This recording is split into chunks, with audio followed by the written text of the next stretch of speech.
Okay అండి. దేవునామానికి మహిమ కలుగును గాక. ప్రభువైన యేసుక్రీస్తు నామంలో మీ అందరికీ ప్రత్యేకమైన శుభావందనములు. సో, పిలుపు పరిచర్యలో మనము అత్యంత ప్రధానమైనటువంటి విషయాలను నేర్చుకున్నాం. సో, పిలుపు సహజమైన వచనాలు చూశాము. పిలుపులో అపార్థం చేసుకున్న లేఖనాలను చూశాము. అసలు అందరికీ పరిచర్యకు పిలుపుందా లేదా అన్న విషయంలో యాజకత్వం ద్వారా, రెండోది సంఘంలోని శరీరంలోని అవయవాల అవయవాల ద్వారా మరియు పరిశుద్ధాత్మ దేవుని పరిచర్య ద్వారా, అలాగే ఆదేశం ద్వారా, అలాగే నాయకులకు మరియు విశ్వాసులకు ఉన్నటువంటి సాధారణ పరిచర్యలు ఒక 10 పరిచయాలు చూడడం ద్వారా, ఈ 5 బలమైనటువంటి కారణాలను బట్టి ప్రతి విశ్వాసికి మనకు సంఘంలో పరిచర్య ఉంది. ప్రతి విశ్వాసి పరిచర్య కోసం పిలువబడ్డాడు. రక్షణ పిలుపులోనే సేవా పిలుపు దాగి ఉంది. రక్షణ పిలుపులోనే సేవా పిలుపు దాగి ఉంది. రక్షణ పిలుపు వేరుగా, సేవా పిలుపుగా వేరుగా లేదు. అయితే వచ్చిన తర్వాత ఏ సేవకు పిలువబడిర్రు అంటే ఆ ప్రత్యేకమైనటువంటి పరిచర్య ఏంటిదని తెలుసుకోవాల్సిన అవసరం ఉంది. ఆ ప్రత్యేక పరిచర్య ఏంటో తెలుసుకొని చేయాలనేటువంటి అవసరతను కూడా మనం గమనించడం జరిగింది. ఎందుకంటే పిలుపు గురించినటువంటి మాటలు బైబిల్‌లో లేవు గానీ, ఏ పరిచర్యకు పిలువబడ్డాం? ఏ ప్రత్యేక పరిచర్య మనకు అప్పగించబడింది? సువార్థికుని పని అప్పగించబడిందా? లేపోతే అపోస్తలత్వం అప్పగించబడిందా? లేదా బోధకుని పని అప్పగించబడిందా? ఒక కాపరి పని అప్పగించబడిందా? ఒక ప్రవక్తగా మనం పరిచర్య అప్పగించబడిందా? ఇలాగా ఏ ప్రత్యేక పరిచర్య మనకు అప్పగించబడిందో దానికి సంబంధించిన 1, 2 లేఖనాలు చూసాం తప్పించి, పిలుపుని గురించిన లేఖనాలైతే మనం ఎక్కడ గూడా సేవ అంటే పరిచర్య కోసం పిలుపు అనే లేఖనాలు ఎక్కడ చూడలేదు. అంత క్లారిటీ గదండీ అందరికి? ఈ విషయంలో ఏమైనా కన్‌ఫ్యూజన్ ఉందా? Okay hello! అన్న. క్లియర్. ఓకే అన్న. పాత నిబంధన, లేదు. కొత్త లేదు. నిబంధన లేదు. లేఖనాలను గూడా పరిశీలించాము. సో, పాత నిబంధన పిలుపు మనకు నమూనా కాదు అని గూడా చూశాము. అపోస్తుల యొక్క పిలుపు గూడా మనకు నమూనా కాదు అని చూశాము. వారి అనుభవాలను మనం ఒక నమూనాగా తీసుకోలేమని చూశాం. ఓకే అన్న. వారి జీవితాన్ని, వారి శ్రమలను, మిగతా విషయాలు మనకు నమూనా గాని, వారి వారి పిలుపు మనకు నమూనా కాదు అన్న విషయాలను మనం చూడడం జరిగింది. సో, చివరిగా వాక్యానుసారమైన పరిచర్య ఏంటిది అనేది ఇక్కడ ముగించుకున్నాం గదా! క్రీస్తు నుంచెల్లి క్రీస్తుకు నాయకులు గాని, విశ్వాసులు గాని డైరెక్ట్ సంబంధాన్ని కలిగి ఉంటారు. క్రీస్తు నుండే అందరము ఆ శిరస్సును క్రీస్తుకు హత్తుకునే పని చేస్తాము. నాయకులు, విశ్వాసులు కలిసి లోకానికి పనిచేయాలి. నాయకులు విశ్వాసులకు పనిచేస్తారు. విశ్వాసులు, నాయకులు కలిసి లోకానికి పనిచేయాలనే విధానం చూసాం. అంటే నాయకుల నుండి విశ్వాసులకు కూడా ఒక ఆరమార్కు పెట్టి కొంచెం తప్పేం కాదు. ఎందుకంటే నాయకులు విశ్వాసులను సిద్ధపరిస్తే, నాయకులు, విశ్వాసులు కలిసి లోకానికి వెలిగిస్తారు. లోకాన్ని వెలిగించాలి. లోకానికి పరిచర్య చేయాలనేటువంటి విషయాన్ని మనం చూశాం. ఈ రోజు నుంచెల్లి సంపూర్ణ పరిచర్య అనే విషయాన్ని చూస్తున్నాం. ఎందుకంటే ఫుల్ టైమ్ మినిస్ట్రీ అనేది చాలా మనం చూస్తూనే ఉన్నాం. అసలు ఫుల్ టైమ్ మినిస్ట్రీ అనే పదము మనం చాలా సందర్భాల్లో గమనిస్తూనే ఉన్నాం. నా ఎక్స్‌పీరియన్స్ నేను ఒకసారి కూడా చెప్పాను మీకు గుర్తుందో లేదో. నేను ఒక బ్రదర్‌తో మాట్లాడుతున్నప్పుడు, బ్రదర్ మీరేం చేస్తారని అడిగారు. నేను సేవలో ఉన్నానని చెప్పాను. చెప్పిన వెంటనే ఆయన అన్నాడు, "అరేయ్! పోషన్ ఎలా దొరుకుతుంది? ఏ సంస్థల తరపున పనిచేస్తున్నారు అని అడిగాడు. లేదు నేను ఏ సంస్థ తరపున పని చేయట్లేదండి. ఇండిపెండెంట్ గానే చేస్తున్నానన్నాడు. వెంటనే ఆయన మరి ఎలాగండి ఎలాగైతే అంటే నేను ప్రైవేట్ లిమిటెడ్ కంపెనీలో జాబ్ చేస్తూనే పరిచయలో ఉన్నాను అనగానే ఒక పెద్ద నిట్టూర్పు విడిచాడు. ఏంటిది అని? ఓహో! అయితే మీరు సువార్థికులన్నమాట అన్నాడు. అంటే నేను పాస్టర్ అని పరిచయం చేసుకున్నాను. బట్ ఆయన నేను నమ్మలేదు. అంటే పని చేసుకుంటున్నానని చెప్పగానే ఆయనేమన్నాడంటే వెంటనే సువార్థికుడన్నమాట అనే విషయాన్ని నిట్టూర్పు విడిచాడు పెద్దగా. అప్పుడు నాకు నవ్వొచ్చింది. అంటే వీళ్ళకి ఇలాంటి అండర్‌స్టాండింగ్స్ ఎలా వచ్చినాయి? సువార్థికుడు పని చేసుకుంటే సువార్థికుడు, పని చేయకపోతే పాస్టర్. ఈ డెఫినిషన్ ఉంటదా అండి బైబిల్‌లో ఎక్కడైనా? ఇలాంటి అండర్‌స్టాండింగ్ ఇచ్చే డెఫినిషన్ గాని, లేఖనాలు గాని ఏమైనా ఉన్నాయా? లేదన్న. లేవన్న. లేవు. కానీ చాలా మందిలో అభిప్రాయాలున్నాయి కదా! నమ్మకాలున్నాయి. పని చేస్తేనేమో సువార్థికుడంట. పని చేసుకుంటూ పరిచయలో ఉంటే సువార్థికుడు, పని మానేస్తే పాస్టర్ అని ఎక్కడుంది పని మానేసి అంటే ఇలాంటి ఏమంటారు కొలమానం. పని మానేస్తే పాస్టర్ అనే కొలమానము బైబిల్‌లో ఉందా లేదో చూద్దాం. మరి సంపూర్ణ పరిచర్య పరిస్థితి ఏంటి? సంపూర్ణ పరిచర్య అంటే ఏంటో చూద్దాం. ముందుగా అర్థం కావాలంటే పనిని అర్థం చేసుకోవాలి. అసలు వర్క్ పని అనగానే దేవుని పని కాదండి. జనరల్‌గా పని ఇక్కడ. పని అనగానే దేవుని పని అని కాదు. పని అంటే ఏంటిదో ఫస్ట్ మనం అర్థం చేసుకోవాలి. దేవుని పని అంటే ఏంటో తెలుసుకోవడానికి ముందు పని అనేది ఏంటిదో మనం అర్థం చేసుకోవడానికి ప్రయత్నం చేద్దాం. ఓకే. సరే మనిషి తన జీవిత కాలంలో ఎక్కువ సమయాన్ని చాలా మట్టుకు ఎక్కడ గడుపుతాడు? మనిషి తన జీవిత కాలంలో ఎక్కువ సమయాన్ని చాలా మట్టుకు ఎక్కడ గడుపుతాడండి? సమాజంలో బయట సమాజంలో బయట. ఓకే. ఇంకా? జీవనోపాధి లోకం ప్రశ్న ప్రశ్న పనిలో కంటే పనిలో జవాబు అన్న వెరీ పని గుడ్. పనిలో గడుపుతాడు. ఎవరైనా గాని ప్రపంచంలో సమాజం అడుగుతున్నాడు. సమాజంలో మనిషి తన జీవితకాలంలో ఎక్కువ సమయాన్ని చాలా మట్టుకు ఎక్కడ గడుపుతాడు అంటే ఎక్కడ గడుపుతాడు చెప్పండి?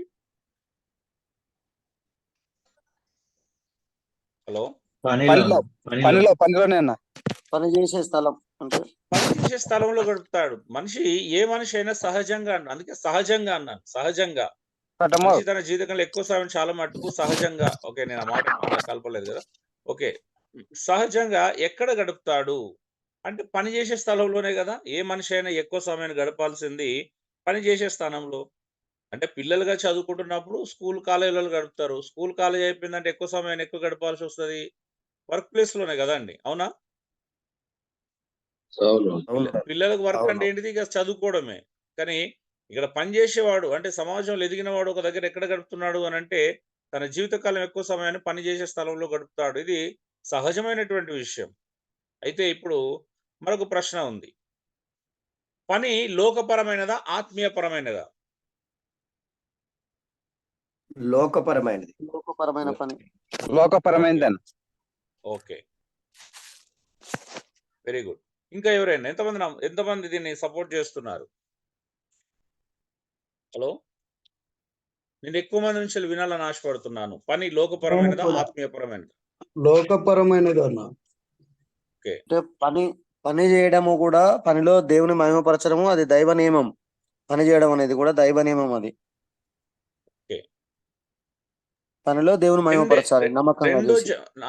నేను ఎక్స్‌ప్లనేషన్ అడగట్లేదండి. నేను రెండే విషయాలు చెప్పిన. పని లోకపరమైనది, చేస్తారు అదా ఇదా అంతే. మళ్ళీ దాన్ని మనము ఆత్మపరమైనది ఆత్మీయంగా. ఆత్మపరమైనదని ఏలియా గారు అంటున్నారు. మిగతా వారందరూ లోకపరమైనది అంటున్నారు. ఓకే. ఏమంటారు మరి? ఇంతకీ ఏలియా గారు చెప్పింది రైట్ అంటారా? మీరందరూ చెప్పింది రైట్ అంటారా ఫైనల్‌గా? మీరేమనుకుంటున్నారు? Work is worship. ఏలియా గారు చెప్పిందే కరెక్ట్. అదెవరు మాట్లాడింది? నేనన్నా రత్నం. పని కూడా దేవుడు చేసుకోమన్నాడు కదండి. అది లోకపరమైనది మాత్రమే ఎలా అవుతది? ఏమన్నారు అవసరం మీరు? ఉన్న ముందు పని. లోకపరమైనది అన్నారు కదా! నాకు గుర్తుంది రికార్డ్ అవును. అయింది ఈడ. హ్మ్. రెండు అవునవును. ఒకటే అన్న. అవును. రెండు ఫస్ట్ లోకపరమైంది, ఫస్ట్ అన్నాను. ఆత్మపరమైంది. అలా ఎలా ఫస్ట్ అవుతదండి? ఏదైనా అన్నానన్న. ఒకటే కావాలా? హ్మ్. అందుకనే మళ్ళీ ఇక్కడికొచ్చాను నేను. మీరు వదిలేసేయండి. ఎవరో 2 అన్నారు. లోకపరమైనది, ఆత్మీయపరమైనది రెండెలా అవుతాయి? రెండిట్లో ఏదన్నా ఒకటే చెప్పండి. ఇది కరెక్ట్ రెండే అయితే కాదు. రెండు. మల్టిపుల్ చాయిస్ అండి. ఇద్దరు. మీరు ఎప్పుడు ఏబీసీడీ ఇచ్చినప్పుడు 2 ఎట్లా పెడితే ఏదన్నా ఒకటే పెట్టాలి కదా! మీరు చిన్నప్పుడు బతకటానికి మల్టిపుల్ చాయిసెస్ ఇచ్చినప్పుడు 2 పెట్టారా ఎప్పుడైనా? అట్లా 2 పెడితే అవునా బిడ్డ? మార్క్ అమ్మో! ఇందిరాగాంధీ అయితే నువ్వు ఎక్కడ పోతావో ఎక్కడ ఉంటావో. ఓకే. ఏదో మీరెవరు నాతో మాట్లాడిన అనిపిస్తలేదు. మీరు మాట్లాడుకున్నట్టున్నది.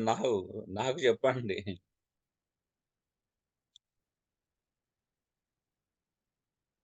అని ఒకసారి అడుగుతున్నాను. లోకపరమైనదా? ఆత్మీయపరమైనదా? ప్రశ్న సూటిగా ఉన్నప్పుడు జవాబు కూడా సూటిగానే రానివ్వండి. అన్న లోకపరమైనది. లోకపరమైనది. లోకపరమైనది. ఓకే. సరే ఇప్పుడు మనం ఏలియా గారు కరెక్టా? లేకపోతే మీరందరూ చెప్పింది కరెక్టా? ఎందుకంటే మీరందరూ టీమ్ ఎక్కువైపోయారు. పాపం ఏలియా గారు ఒంటరిగా అయిపోయారు. రత్నం మాత్రమే తన ఒపీనియన్ మార్చుకున్నాడు ఎందుకో సడెన్‌గా. ఓకే చూద్దాం. ఆత్మపరమైనది సార్. ఆత్మపరమైనదే. ఆత్మపరమైనదే. ఓకే. సరే చూద్దాం. లేఖనం ఏమని చెప్తుందో చూద్దాం అయితే. అంటే పని లోకపరమైనది అనగా అర్థం ఏంటిది? ఎవరైతే లోకపరమైనదని చెప్పారో మరి మీరు నిర్వచనం చెప్పాలా? పని లోకపరమైనదంటే నిర్వచనం ఏంటి? మీ అర్థం ఏంటి? ఎందుకు లోకపరమైనదన్నారో చెప్పండి. లోకపరమైనది అని జవాబిచ్చిన వారందరూ చెప్పాలా? పని లోకపరమైనది. అంటే మీ ఉద్దేశం ఏంటి? అన్న, జీవనోపాధి నిమిత్తం. ఒక్కరి తర్వాత ఒక్కరండి. డిసిప్లిన్ పాటించమని డే 1 నుండి చెప్తున్నాం. ఈ రోజు 2 నెలలైంది క్లాసెస్ మనం స్టార్ట్ చేసి. జీవనోపాధి నిమిత్తం అండి. జీవనోపాధి నిమిత్తం చేస్తున్నాం కాబట్టి లోకపరమైంది. ఓకే, మీతో ఇంకా ఎవరైనా? అన్న, ఈ లోకంలో మనం జీవిత యొక్క మనుగడ కాబట్టి పని అన్నది. మునపత్ అన్న, ఈ లోకంలో మనం బ్రతకడం కొరకు చేసుకుంటున్నటువంటిదే పని. మన కుటుంబ అవసరాల నిమిత్తము పనిచేయటే లోకానుసారమైనది అనుకుంటున్నాను. ఓకే, ఎవరు మాట్లాడింది? రాబర్ట్. ఓకే, సరే. ఇంకా ఎవరైనా?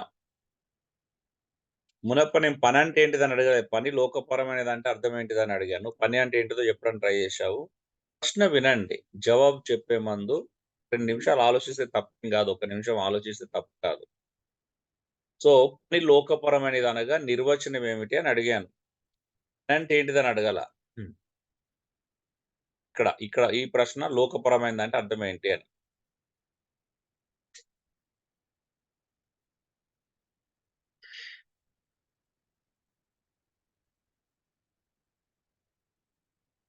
పని లోకపరమైనది అని ఎవరైనా నిర్వచనం చేస్తున్నప్పుడు దాని అర్థం ఏంటిదంటే దానికి దేవునికి సంబంధించినది కాదు అనే కదా దాని అర్థం. నిజంగా మీ ఇంటెన్షన్ అదే కదా? ఇంటెన్షన్ అంటే దాని భావం చెప్పకుండా మీరు ఏదేదో చెప్తున్నారు. నేను లోకపరమైనది కాదు అంటే అర్థం ఏంటిదండి? మీరు లోకపరమైంది సార్, పని లోకపరమైందని మీరు అన్నప్పుడు దాని అర్థం ఏంటి?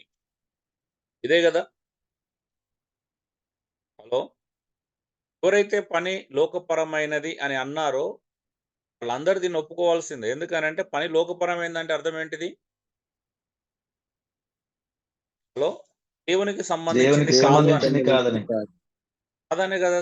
ఇది కదా అసలైన అర్థం. లోకంలో జీవించడానికి మేము పనిచేస్తున్నామంటే జీవించడానికి ఎవరైనా పనిచేస్తారు, అది కాదు కదా దాని డెఫినేషన్. లోకపరమైనది కాదు అనగా నిర్వచనం ఏంటి అని అంటే దేవునికి సంబంధించింది కాదనే కదా మీ అండర్స్టాండింగ్. చాలా మంది అంటే మన ఒపీనియన్, మన యొక్క భావం కరెక్టే అంటారా? అర్థాన్ని కదా తీసుకోవాల్సింది. హలో, అవునన్నా.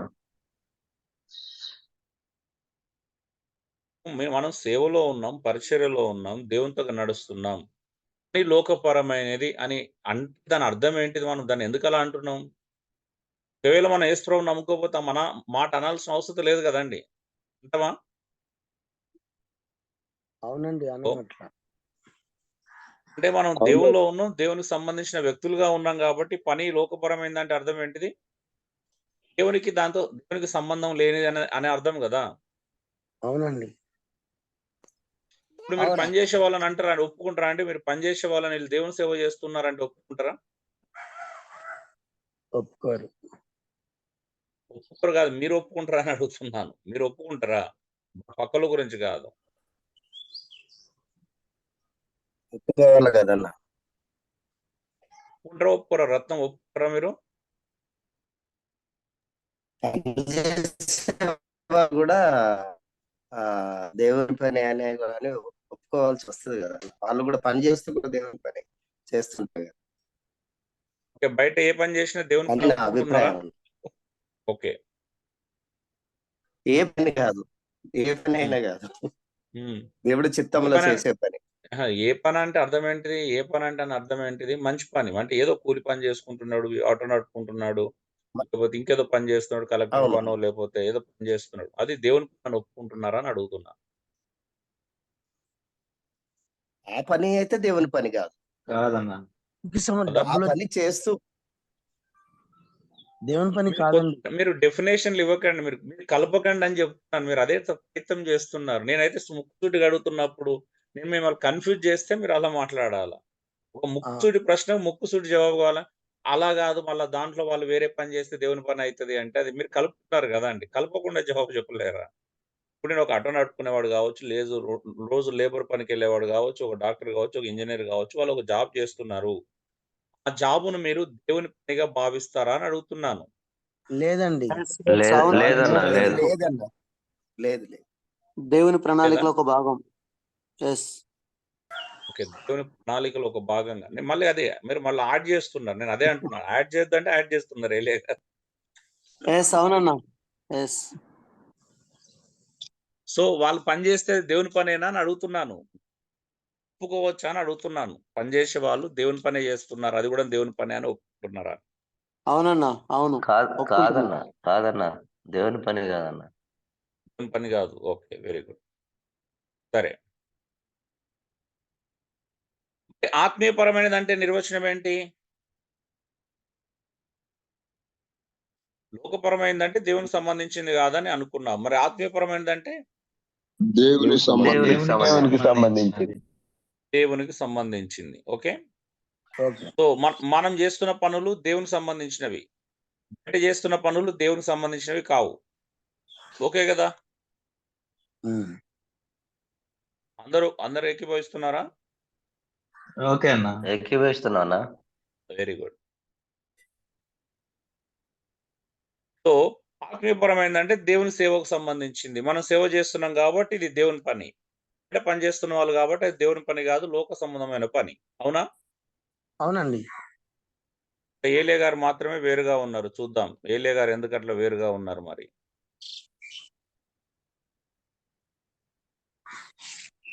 ఏలియా గారు ఒంటరి వాళ్ళు అయిపోయారు. ఎందుకంటే ఇప్పుడు రాబర్ట్ కూడా ఇటే వచ్చేసాడు. రాబర్ట్ రత్నం గారు రత్నం గారు ఇటు వచ్చేసారు ఆల్రెడీ. రత్నం నేనే. ఓకే. మరి లేఖనం ఏం చెప్తుందో ఒకసారి అదాం. సరే ఇంతకీ పని అంటే మీరు ఏమనుకుంటున్నారో చెప్పండి. పని అనగా ఏమి? మీ సొంత మాటలలో వివరించండి. డెఫినేషన్ ఏంటి? పని అంటే డెఫినేషన్ భావం అర్థం ఏంటిది పని అంటే? పని పని మనిషి అంటే జీవించడం కొరకు చేసేది పని. మనిషి జీవించడం కొరకు చేసేది పని. ఇంజనీర్లు కూడా చాలా మంది బ్రతుకుతున్నారు కదా అండి. చేయనోళ్ళు కూడా బ్రతుకుతారు కానీ నిన్న వాక్యంలో చెప్పారు కదా, పని చేయని నేను ఆహారం తినవద్దని.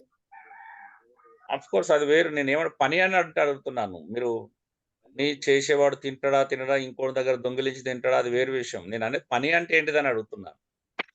దొంగలు ఉన్నారు. అది పని అంటే ఆధ్యాత్మికం ఏంటిది? కాదు కదా సార్, కష్టపడాలిగా. అదే అండి. పని అంటేనే అడుగుతున్నా ఏంటి అని.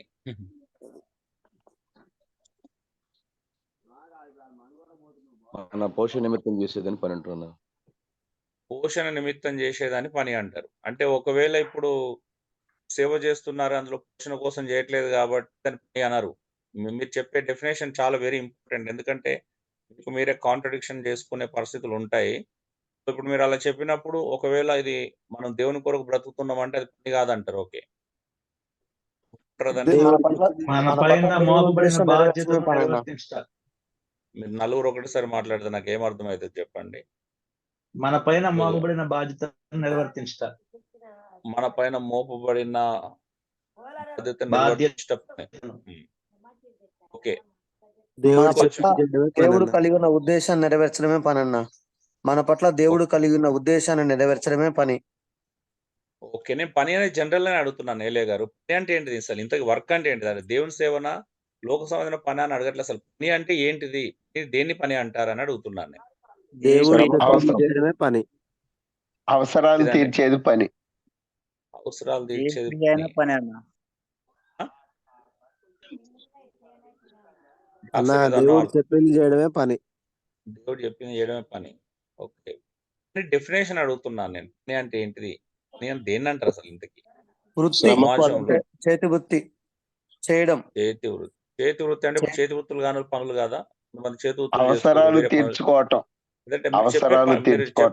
డెఫినేషన్ ఇంకో దాన్ని కాంట్రడిక్షన్ చేస్తుంది కాబట్టి మళ్ళీ అడుగుతున్నాను. ఎందుకంటే ఇప్పుడు చేతి వృత్తి అని నమ్మిన అనుకో, అంటే చేతి వృత్తి కానోడు వేరే పని చేస్తాడు. అనేది పని కాదా అని అడుగుతాను. అప్పుడు పని కాదా? ప్రాణము ఆత్మ దేహము 3 నిమగ్నమై చేసేది ప్రతిదీ పని అన్న. ఓకే. అవసరాలు తీర్చుకునేది పని. అవసరాలు తీర్చుకోని పని అంటే వాడుకోవడం కూడా పని అయితే అప్పుడు అవసరాల కోసం ఇతరులను వాడుకోవడం కూడా పని అని అర్థం చేసుకోవచ్చా?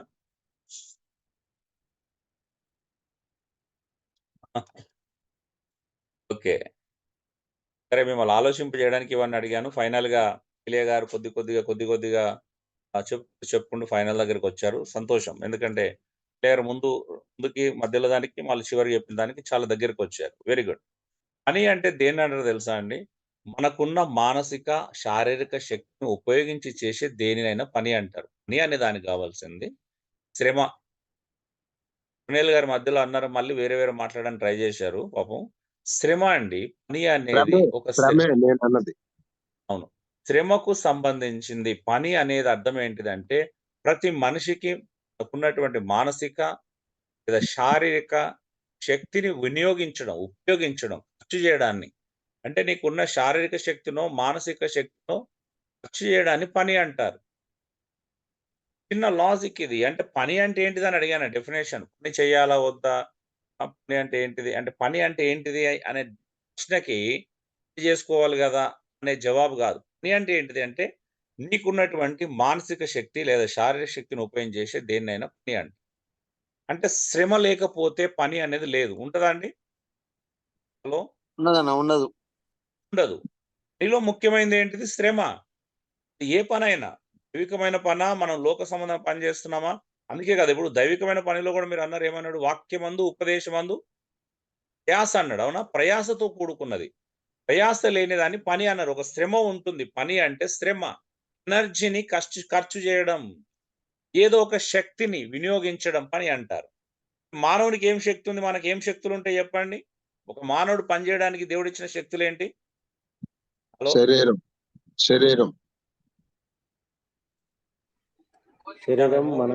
మనస్సు, మానసికంగా జ్ఞానము. ఆ! జ్ఞానము. హ్మ్. హ్మ్. సో, అక్కడ ఇవ్వబడిన మానసిక అంటే అర్థం ఏంటిది? జ్ఞానమే గదా! నేను జ్ఞానంతో పని చేస్తున్నాను. నా పని జ్ఞానానికి సంబంధించింది. ఒక్కొక్కరి పని ఒక్కొక్కరికి సంబంధించింది ఉంటది. అవునా? కొంతమంది శారీరకంగా శ్రమ పడేది ఉంటది. కొంతమంది మానసికంగా శ్రమ పడేది ఉంటుంది. ఇప్పుడు ఈ మానసికంగా శ్రమ పడడానికి కూడా శరీరం ఎంతో కొంత ఖర్చు చేయాలి. అవునా? శరీరాన్ని కూడా ఖర్చు చేయాలి. నిజమా గదండీ! అవునన్న. అవును. కొంతమంది శరీర శ్రమని అంటే వాళ్ళు 24 గంటలు అంటే బండలు కొట్టేవాళ్ళు, రాళ్ళు కొట్టేవాళ్ళు, లేబర్ పని చేసేవాళ్ళు మొత్తం శరీరంతోనే పని చేయాలి. అక్కడ కేవలం జ్ఞానంతో పని చేస్తే నడవదు. అవునా? సో, పని అంటే ఏంటిది? మనకు ఇచ్చినయి రెండే దేవుడు. అయితే మానసిక శక్తి ఉంటుంది, లేకపోతే శారీరక శక్తి ఉంటుంది. అయితే జ్ఞానము, లేకపోతే శ్రమ. రెక్కల కష్టాన్ని నమ్ముకోవడం అంటాం గదా! అవునా గదండీ! వ్యవసాయం అవును. జేయాలా? దేన్ని నమ్ముకోవాలా? రెక్కల కష్టమే అది. అవునా? అవునన్న. అవును. హ్మ్. అంటే ఏదైనా మానసిక లేదా శారీరక శక్తిని ఉపయోగించే చేసే దేనినైనా పని అంటారు. పని అనే డెఫినిషన్ ఇది. మనం ఇంకేం చెప్పినా యూనివర్సల్ అవ్వదు. ఇంకేం చెప్పినా మనం ఇప్పటిదాకా చెప్పుకునేయన్నీ కూడా. సరే.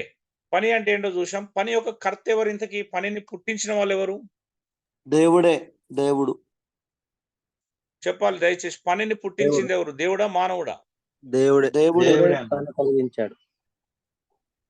ఓకే. చాలా మంది దేవుడని చెప్తున్నారు మరి. ఇంతకుముందు చెప్పిన దానికి, మరి ఇప్పుడు చెప్పిన దానికి మీలో వ్యత్యాసాలు కల్పిస్తున్నట్టు అనిపిస్తుంది. చూడండి, పని యొక్క కర్త ఎవరంటే దేవుడే. పనిని సృష్టించిందే దేవుడు. అవునా? పనికి మూల కారకుడే దేవుడు. అసలు మొట్టమొదటిగా పని చేసిందే దేవుడు. అవునా అండి? మొట్టమొదటిగా పని చేసింది ఎవరు? సృష్టికర్త. దేవుడే. సృష్టి తయారు చేసిండు. దేవుడు. దేవుడు. అవునండి. అవునా? అవునండి. అయితే మీ అందరికో ప్రశ్న. ఆదికాండము 3వ అధ్యాయం 17-19 వచనాల ముందు పని ఉందా? అంటే ఆదామవ్వలు పాపం చేసిన తర్వాత దేవుడు ఆదామును, అవ్వను డీల్ చేసి, తర్వాత సాతాను డీల్ చేసిన తర్వాత మళ్ళీ ఆదామవ్వల దగ్గరికొచ్చి శపించాడు కదా! శపించిన తర్వాత అప్పుడు ఆదామవ్వలు బయటకొచ్చి కష్టపడాల్సినటువంటి భయంకరమైన పరిస్థితి ఎదురైంది. అవునా గదండీ! అవునండి. ఇప్పుడు మీ అందరికి ముక్కుసూటైన ప్రశ్న. పాపం చేసిన తర్వాత పాపం చేయడానికి ముందు, ఆదామవ్వలు పాపం చేయడానికి ముందు బయటికెళ్ళి ఆ కష్టపడి పని చేయడానికి ముందు పని ఉందా? లేదా? పని ఉందంటారా? ఉన్నదన్న. ఉన్నది. ఉంది. ఉన్నది. ఉన్నదన్న. ఓకే. ఎంతమంది ఉన్నదంటున్నారు? ఉంది అన్న. ఉంది. అన్న ఉన్నదన్న ఉన్నది. వచ్చాడు కదా. ఉన్నదని ఉందా? ఏం పని ఉంది చెప్పండి? ఏదైనా తోటను భూమిని కాయడము సేద్యపరచుట. సేద్యపరచడం. తోటను కాయడము సేద్యపరచడం. ఓకే. సో, అంతకుముందు పని ఉందా అంటే, పాపాన్ని చేయడానికి ముందు, ఆదామవ్వలు పాపం చేయడానికి ముందు పని ఉన్నది. ఏదోను తోటను సిద్ధపరచాలి. దాన్ని జాగ్రత్తగా చూసుకోవాలి. దాన్ని కాయాలి. ఓకే. మరి మనుషుడు పడిపోవడం ముందు పని ఉన్నట్లయితే తర్వాత ఉన్న పరిస్థితి ఏంటి? శాపం ఏంటి ఇంతకీ? హలో చెమట ఓర్చి వృధా ప్రయాస ఎక్కువైంది అన్నట్టు, శ్రమ ఎక్కువైంది. అంత ముందేమో ప్రయాసతో కష్టంతో కూడిన పని అన్న. ఓకే. దేవుడి సంబంధాన్ని పోగొట్టుకున్నా భయంకర పాపం అది. నేను మీరు ప్రశ్న శ్రద్ధగా వినట్లేదు. పాపం చేసిన తర్వాత అంటే మనుషుడు పడిపోవడానికి ముందు పని ఉన్నట్లయితే తర్వాత ఉన్న శాపం ఏంటి అని అడిగాను. పని విషయంలోనే అడుగుతున్నాం, మనం పని విషయంలోనే మాట్లాడుకుంటున్నాం. మళ్ళీ ఇప్పుడు రిలేషన్షిప్ దగ్గర రాలే, మనం పని గురించినే మాట్లాడుకుంటాం. ఆ టాపిక్ అంతా వర్క్ గురించి. దేవునితో సంబంధం కోల్పోయాడా, కోల్పోలేదా? కోల్పోయిన, అందులో డౌట్ లేదు. ఇప్పుడు అదే మరి పని గురించి మాట్లాడుకుంటున్నాం. మనుషుడు పడిపోవడానికి ముందు పని ఉన్నట్లయితే తర్వాత వచ్చిన శాపం ఏంటిది అని అడిగాను. ప్రయాస కష్టంతో కూడిన పని అన్న. చెమట ఓర్చి కష్టపడాలి. కష్టపడాల్సిన అవసరం. ప్రయాస మరి కష్టమని దేవుడు శపించాడు. అవునా? అంటే ఏంటిది ఇక్కడ ప్రయాస కష్టం అంటే? ఏదోం తోటలో ఉన్నప్పుడు ఏం లేవు, ముళ్ళ పొదలు గాని, గచ్చ పొదలు గాని, లేకపోతే ఏమంటారు, అవసరమైనటువంటి పని లేదు. మరి మానవుడు పాపం చేసిన తర్వాత శపించబడింది ఏంటంటే భూమి శపించబడింది. అవునా? భూమి శపించబడి ఏం చేస్తుందంట? అది ముళ్ళ పొదలను, గచ్చ పొదలను మునిపేస్తుందంట. అంటే మానవుని యొక్క ప్రయాస మరి కష్టము ఎక్కువైంది అక్కడ. ముందు పని మాత్రమే ఉన్నది. తర్వాత మానవుడు పొందుకున్న శాపం ఏంటిది? మానవుడు పాపం చేసిన తర్వాత మానవ జాతి పొందుకున్న శాపం ఏంది అంటే ప్రయాస మరి కష్టము. ఈ ప్రయాస మరి కష్టాన్ని ఇప్పటి వరకు భూమి మీద ఏ జాతి గాని, ఏ ప్రాంతం గాని తప్పించుకోలేకపోతుంది. ఏంటిదా ప్రయాస? ముళ్ళ పొదలు, గచ్చ పొదలు మొలిపించడం. అంటే మానవుడు కష్టపడి మంచి విత్తనాలు విత్తినప్పటికీ రాత్రికి రాత్రి ఏం చేస్తుందంటే భూమి ఎలాంటి విత్తనం లేకపోయినా ముళ్ళ పొదలను, గచ్చ పొదలను మొలిపిస్తుందంట. అవునా అండి? అవును, అవును. అందుకే దీనికోసం మళ్ళీ ఏం చేసుకుంటున్నాం, ఇప్పుడు మీరు ఊర్లలోకి వెళ్తే దానికోసం ప్రత్యేకమైన పని వాళ్ళని పెట్టుకోవాలా. దాన్ని ఏమంటారు? కలువ అంటారు కదా. కలవపోవడం అంటారు. మరి అటు సైడ్ ఏమంటారో నాకు తెలియదు. అదే ఇక్కడ కలువపోవడం అన్న కలుపు మొక్కలు తీయడానికి వెళ్ళాలి. అవునండి? అవునండి. వారికి జీతం ఇవ్వాలి. దాని ప్రయాస మరి కష్టం అంటారు. అంటే ఏం చేయలేని దానికి కదా, అనవసరమైనటువంటి పెరిగిన కలుపు మొక్కలను తీయడానికి ఒక పని. అవునా? అవునండి. అర్థమవుతుందండి? మరి కలుపు మొక్కలు తీసేటువంటి పని ప్రతి దేశంలో, ప్రతి ప్రాంతంలో ఉందా? ఓన్లీ మన దగ్గర మాత్రమే ఉంటుందా? అన్ని ప్రపంచం చోట్ల అంతటా ప్రతి దేశంలో ఉండేది అన్న. మరి ప్రపంచం అంతా ఎందుకు వచ్చింది? చూడండి, దేవుడు బైబిల్లో ఇంత సత్యం అనడానికి ఇది ఒక బలమైనటువంటి కారణం. మా ఫ్రెండ్స్ని అడిగిన ఒక రోజు, నీ బైబిల్ ఎందుకు గుడ్డిగా నమ్ముతున్నావురా అని అంటే, చూడు ఇక్కడ ఒక దేవుడు శపించాడు, భూమి శపించబడిందని. మరి కలుపు మొక్కలు తర్వాతనే వచ్చినాయిరా, భూమి మొలిపిస్తుంది. వ్యవసాయదారులు కాబట్టి వాళ్ళతో అలా మాట్లాడారు. మరి కలుపు మొక్కలు లేకుండా, కలుపు లేకుండా వ్యవసాయం చేసే గాని తోటలు పండించేటువంటి అవకాశం ఎక్కడన్నా ఉందా అని అడిగి, మరి భూమి ముళ్ళ పొదలు, గచ్చ పొదలు అంతెందుకు మొలిపిస్తుంది? ఇగో దేవుడు ఇక్కడ శపించాడు కాబట్టి. అవునా? అవును. బైబిల్లో ఒకటి ఉంది అంటే అది యూనివర్సల్ గా ఉంటదండి. ఏదో 2 ప్రాంతాలకు, ఒక ప్రాంతానికి సంబంధించింది కాదు అది. అవునా? అవునండి. సో కాబట్టి బైబిల్‌ను శ్రద్ధగా గమనిస్తే ప్రతి పాయింట్‌లో ఏదో ఒక అద్భుతమైన విషయం దొరుకుతూనే ఉంటది. అంటే మనం ధ్యానిస్తే అర్థమైతది అది ఎవరికైనా గాని. మరి నిర్గమం 34:21లో దేవుడు ఏమని చెప్పాడండి? మనందరికి తెలిసిన రిఫరెన్సే కదా. ఏమని చెప్పాడు? 6 దినములు పని చేయండి, ఆ! 7వ దినం 6 విశ్రమించండి. దినాలు పని చేయాలా, 7 దినాలు. అంటే 6 దినాలు పని చేసి 7వ దినం విశ్రమించమన్నాడు. అంటే పని చేయమన్నది దేవుడేనా? మనుషుడా? దేవుడే.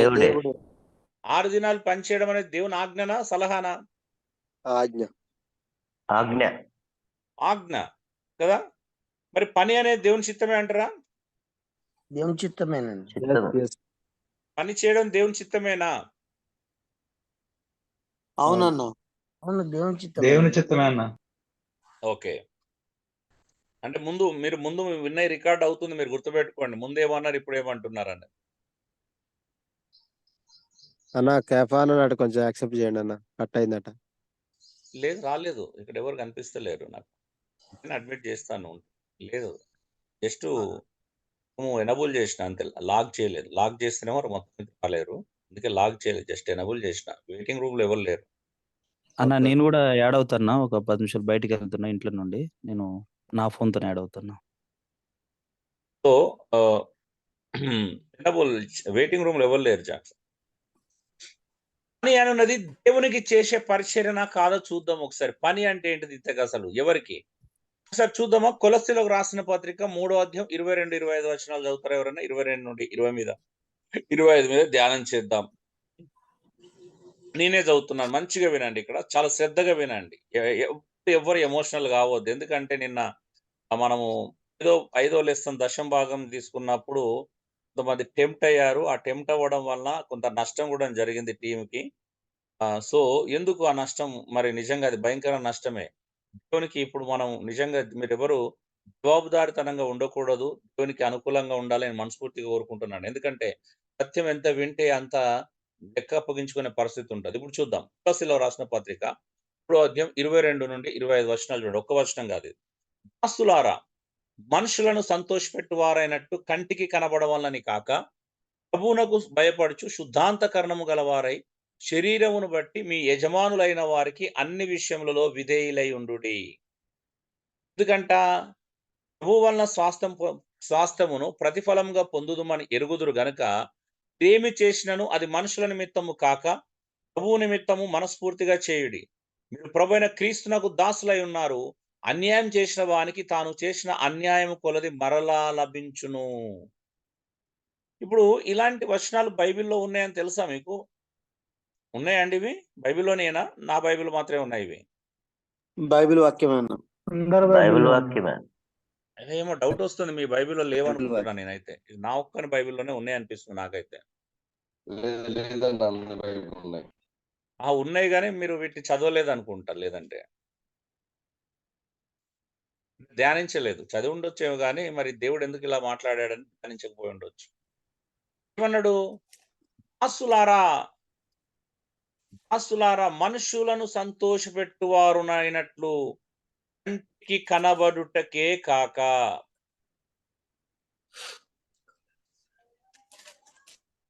బ్రదర్ మీరు ప్రతిరోజు చెప్తున్నాను. మ్యూట్ వెంటనే చేసుకోవాలండి. ప్రశ్న జవాబు అయిపోయిన వెంటనే మ్యూట్ చేసుకోవాలి. ఎందుకో మా మాటను అస్సలు కన్సిడర్ చేయట్లేదు. డిస్టర్బెన్స్ వస్తుంది. మీ వాయిస్ మీ అన్‌మ్యూట్‌లో ఉంటే అక్కడ నుంచి సౌండ్‌లు వస్తా ఉంటాయి గదా! ఓకే. ఏమన్నాడంటే దాసులారా మనుషులను సంతోషపెట్టువారైనట్టు కంటికి కనబడవలని కాదంట. సేవకుడు ఒక పని చేసేవాడు. అప్పుడు దాసులు, ఇప్పుడు పనివాళ్ళు. ఏదో పని చేస్తాం, ఉద్యోగం చేస్తాం, వ్యాపారం చేస్తాం. పని చేసే చోట ఎలా చేయాలంట? ఇక్కడ ఏ మనుషులైతే ఉన్నారో అంటే మీ యజమానులు ఇచ్చినటువంటి యజమానులను సంతోషపెట్టవాలనని కళ్ళ ముందు వారి కంటికి కనిపించాలని పని చేయకూడదంటండి. చిన్నప్పుడు మనందరూ తెలుసు కదా! స్కూల్‌లో ఏం జరుగుతదంటే క్లాస్ రూమ్‌లో టీచర్ వచ్చిన వెంటనే టీచర్ లేనప్పుడు ఒక రకంగా బిహేవ్ చేస్తాం. టీచర్ రాగానే అందరం సిన్సియర్‌లు అయిపోతాం ఒక్కసారి. అవునా? అవును. అలర్ట్‌గా ఉంటారు రెడీగా. అంటే దాని అర్థం ఏంటిది ఇప్పుడు? మనుషులకు కనపడేటట్టు ఉన్నాం. టీచర్ కనబడినప్పుడే టీచర్ కనిపించినట్టు టీచర్ కళ్ళ ముందు మంచోళ్ళలాగా నటిస్తాం. నిజమా కాదా అని చెప్పండి. యెస్. యెస్. అవునండి. ఏదో అవును. మాట ఉంటది. ఒక అద్భుతమైన మాట ఉంటది. శుద్ధ పూస అనేదో అంటారు కదా! సో, ఈనాడు పాఠశాల ముందు కూడా అలానే ఉంది. ఆ! సో, అంటే మనిషి లేనప్పుడు ఒక రకంగా, మనిషి ఉన్నప్పుడు ఒక రకంగా ప్రవర్తించేది మనకు చిన్నప్పటి నుంచెల్లి అలవాటయింది. ఇప్పుడు కొత్తగా గాదు. అవునా? అది స్కూల్‌లోనే అలవాటయింది మనకు. నిజమా కాదండి? అవునయ్యా. నిజమే. ఇంట్లో కూడా అంతే కదా! అమ్మ, నాన్న ఉంటే ఒక రకంగా ఉంటాం. అమ్మ, నాన్న పోతే మొత్తం స్వేచ్ఛ ఇల్లంతా మనకి. అవునా? నిజమా? అవును. అవునండి. అప్పుడు కిచెన్‌లోకెళ్ళి ఏమేమి దొరుకుతాయో తినడానికి వెతుక్కొని కూడా మరి తినేది. ఏం దొరకకపోతే ఇంత చక్కెర 2 స్పూన్లు నోట్లేసుకొని ఏమెరగనట్టు బయటకొచ్చి కూర్చునేది. అవునా? అవునవును. అవునయ్యా. ఎంతమంది చక్కెర తిన్నారు చెప్పండి? యెస్ అన్న. అవును. ఒకరేనా? నేను కూడా విన్నాను. నేను కూడా. ఇయున్న చక్కెర ఒకటేనండి. అప్పాలు చేసినా ఏదున్నా లేనప్పుడు ఏం లేనప్పుడు గురించే చెప్తున్నా నేను గూడా. ఉన్నప్పుడు కాదు. లేనప్పుడు ఎట్లా ఉన్నప్పుడు ఎట్లా తీసుకొని తింటాము. లేనప్పుడు ఏం దొరకకపోతే ఏం చేస్తాం ఫైనల్‌గా? నేను తిన్నానండి. పంచదారే. ఓకే. అంటే మాక్సిమం అంటే ఉన్నప్పుడు ఒక రకంగా, లేనప్పుడు ఒక రకంగా ప్రవర్తిస్తాం. ఇప్పుడైతే ఇంతకీ పని వాళ్ళ గురించి ప్రభు చెప్తున్న మాట ఏంటిదంటే చూడండి.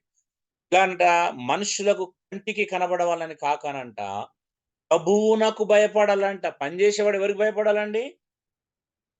ప్రభువునకు భయపడాలి. ప్రభువునకు భయపడుచు. ఏంటిదండి ఇంకా చూడండి, శుద్ధాంతకరణ గలవారు. అమ్మో, ఇలాంటి పెద్ద పెద్ద మాటలు ఎక్కడో రాజకీయ నాయకులు ప్రమాణం చేస్తున్నప్పుడు కనిపిస్తాయి కదా. ఇలాంటి సీఎం ప్రమాణం చేస్తున్నప్పుడు నేను శుద్ధాంతకరణ గలవాడనై అన్నట్టు ఉంటది అక్కడ. అవునా? ఎంత పెద్ద మాట అండి, శుద్ధాంతకరణ గలవారై. అంటే మనస్సు అనేది ఏ స్థాయిలో ఉండాలి, మనస్సాక్షి అనేది ఏ స్థాయిలో ఉండాలో చెప్తున్నాడు. అంటే పనిచేసేవాడు ఎవరు చూస్తున్నాడని పని చేయాలి? ఇప్పుడు దేవుడు చూస్తున్నాడు. పైనుండి దేవుడు చూస్తున్నాడు అన్నట్టుగా పని చేయాలంట. అందుకే చూడండి, శరీరమును బట్టి మీ యజమానులైన వారికి అన్ని విషయాలలో విధేయులై ఉండాలా. అన్ని విషయాలలో విధేయులై ఉండాలంట. వాళ్ళు ఏం చెప్తారు చేయమంటున్నాడు. అవునా? ఎందుకంట మీరు అలా చేస్తే ప్రభు వలన స్వాస్థ్యమును ప్రతిఫలంగా పొందుదురు అని ఎరుగుదురు గనక.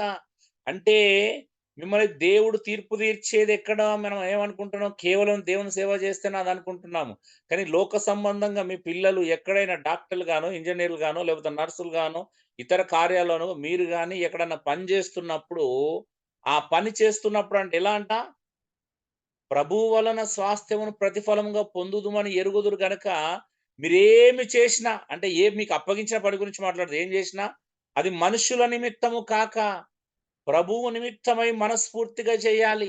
నాకు అప్పగించబడిన పనిని నేను ప్రభు కోసం చేయాలి. అర్థమవుతుందండి? నేను ఈవెన్ ₹2 వచ్చే పని చేసిన, ₹10, ₹50 వచ్చే పని చేసినా నేను మనుషుల కోసం చెయ్యను, ప్రభు నిమిత్తమై చేస్తాను. ఇప్పుడు మా ఇంటికి వచ్చి చేసేవాళ్ళు, తినేవాళ్ళు కానీ నన్ను ప్రభు చూస్తున్న వాళ్ళకి ఏం పెడుతున్నాను, ఎంత క్వాలిటీ ఫుడ్ పెడుతున్నాము, ఏం పెడుతున్నాం అనేది ప్రభు చూస్తున్నాడని చేస్తా. వారు ఎంత జీతం, వాళ్ళు ఎంత డబ్బులు ఇస్తున్నారు, డబ్బుల కోసం కాదు. ఎస్, డబ్బులు అవసరం, కానీ నా ఉద్దేశంలో పని అనేది దేవునికి సంబంధించింది. దేవుడు నన్ను చూస్తాడు. ఖచ్చితంగా నేను సరిగా పని చేయకపోతే దేవుడు నన్ను అడుగుతాడు. అందుకే మీరు ప్రభు అయిన క్రీస్తునకు దాసులై ఉన్నారు. అన్యాయము చేసిన వానికి తాను చేసిన అన్యాయం కొరది మరలా లభించును. దేవునికి పక్షపాతం ఉండదటండి. అంటే మీరు చేసే పని సరిగా చేయకపోతే మీరు తీర్పు తీర్చబడతారని లేఖనం సెలవిస్తుంది. దేవునికి లెక్క అప్పగించుకోవాలని లేఖనం సెలవిస్తుంది. నేను చాలా మంది క్రైస్తవులను చూస్తున్నాను, లోక సంబంధన పనే కదా అని చెప్పేసి దాన్ని లైట్ గా తీసుకొని ఎలాగైనా చేయొచ్చు, అయితే దేవుని పని చేసినప్పుడు మాత్రం జాగ్రత్తగా చేయాలి. అది కూడా ఎలాగ పడితే అలా చేస్తున్నారు అనుకోండి, అది వేరే విషయం. కొంతమంది వారి జీవనం అంటే దేవుడు అప్పగించిన పని కాదనుకొని ఈ లోక సంబంధమైన పనులను ఎగ్గొట్టి ప్రార్థనలు, ఉపవాసాలలో పాల్గొనే వాళ్ళు ఉన్నారు. మరి అది దేవునికి లెక్క అప్పగించుకోవాలా? అది కూడా దేవుడు అప్పగించిన పనే. కానీ చాలా మందికి తెలియని విషయం, ఒక్క రిఫరెన్స్ కాదండి, మీకు బైబిల్ నుంచి వెళ్ళి మీరు చూడలేనని, ఇంతవరకు గ్రహించలేనని రిఫరెన్స్ అంటే చదివి ఉంటారు కానీ ఇవి ఇంత నిజంగా బలంగా నొక్కి చెప్పబడుతున్నాయా? మళ్ళీ అంత మాత్రమే కాదు, ఒక్క వచనం కాదు, కనీసం 2-3 వచనాలు ఒక్కొక్క ప్యాసేజ్లో చూస్తాం, కావాలంటే చూద్దాం. ఇప్పుడు చెప్పండి, ఈ మాటలు పౌలు ఎవరికి చెప్పాడండి? సంఘంలో సేవ చేస్తున్న వారికి చెప్పాడా, లేకపోతే బయట పని చేస్తున్న వారికి చెప్పాడా? అందరికి, సంఘంలో సేవ చేస్తున్నవారు, సంఘంలో ఉన్న వారికి. అదేంటండి ఇంత నోరు ఉద్యోగం చేసేవారి కన్నా గొంత నొస్తుందండి నాకు. మీరేమో సంఘంలో సేవ చేస్తున్న వారికి అంటారు ఏందండి? అందరికి బయట పనులు చేసేవారి కన్నా మళ్ళీ మీరు ఉద్యోగం జనరలైజ్ చేసేవారికి చేస్తున్నారండి. ఆడ ఉద్యోగం చేసేవారికి అని చెప్తున్నాడు యేసు పౌలు క్లియర్ గా.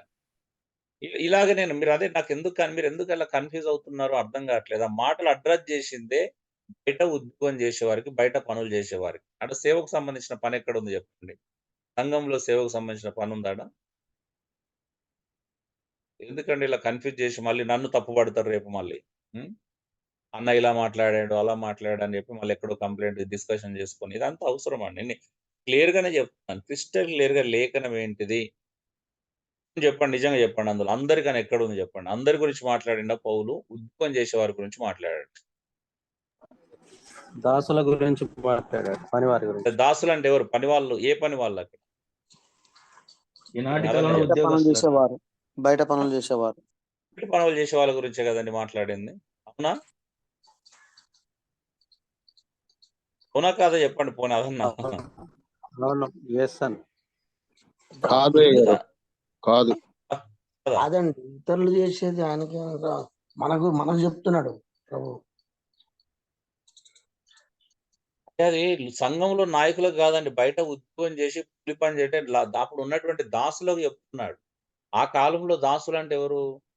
రుణపడి ఇతరుల దగ్గర చేస్తున్నటువంటి దాసులకు చెప్తున్నాడు అక్కడ. దాసులు అనగానే క్రైస్తవ సేవకులు అనుకుంటున్నారా అండి? నాకు నిజంగా ఒక్కోసారి భయం అవుతుందండి నాకు. దాసులు అంటే ఎవరండి అక్కడ? యజమానుల దగ్గర పనిచేసే దాసుల గురించి యజమానులు అంటే లిటరల్ గా వాళ్ళకు యజమానులు ఉన్నారు, అవునా? అవును, లోకపరమైన యజమానుల దగ్గర పనిచేసేవారు. లోకపరమైన యజమానుల దగ్గర పనిచేసే వాళ్ళ గురించి మాట్లాడుతున్నాడు కదండి. అందులో అపార్థం చేసుకోవడానికి ఏముంది చెప్పండి లేఖనంలో? నాకు అర్థం కావట్లేదు. అది సంఘంలోని నాయకులకు కాదండి, బయట పనిచేసే వారికి, యజమానుల దగ్గర పనిచేసే దాసులకు మాట్లాడుతున్నాడు ఆ మాట.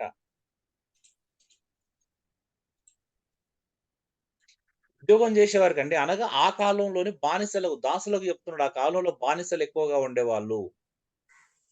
అయితే బానిసలు ఏంటంటే యేసుప్రభు నమ్ముకున్న బానిసలు కాకపోతే, యేసుప్రభు నమ్ముకున్నారనే కారణం చేత కొంతమంది పని వాళ్ళు ఏం చేస్తున్నారంటే, దాసులు ఏం చేస్తున్నారు అని అంటే, చక్కగా ఏ పైన పర్వాలేదు అనేటువంటి ఒక తప్పు అవగాహన కలిగి ఉన్నారు. అలాంటి కంప్లైంట్స్ పౌలుకు చాలా వచ్చినాయి. అందుకే ఏమన్నాడు, "ఓ దాసులారా మీరు అక్కడ సేవ చేస్తున్నారు అనుకుంటున్నారా? తప్పు తప్పు. డైరెక్ట్ ప్రభువైన యేసుక్రీస్తుకే సేవ చేస్తున్నారు కాబట్టి మనుషులకు దాసులు అనుకున్నట్టు సేవ చేయకండి. ప్రభువైన యేసుకే దాసులు అనుకుని సేవ చేయమంటున్నాడు అక్కడ." అవునా అండి?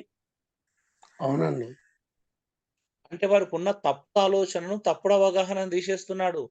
మీరు మనుషులకు దాసులు అనుకుంటున్నారు. కాదు కాదు, మీరు మనుషులకు కాదు దాసులు. ప్రభువైన యేసుక్రీస్తుకే దాసులు గనక ప్రభువైన యేసుకు సేవ చేస్తున్నట్టే వాళ్ళకి సేవ చేయమన్నాడు. అవునా అండి? ఎలా సేవ చేయాలంటే పనివాడు? ప్రభువుకు సేవ చేస్తాం అనుకొని చేయాలి ఇక్కడ నమ్మకంగా. కూడా ప్రభువుకే సేవ చేస్తున్నాను అనుకొని సేవ చేయమంటున్నాడు. ఒకవేళ ప్రతిఫలం ఎవరు ఇస్తారంటే దేవుడు ఇస్తానంటున్నాడు. అవునా? అవును.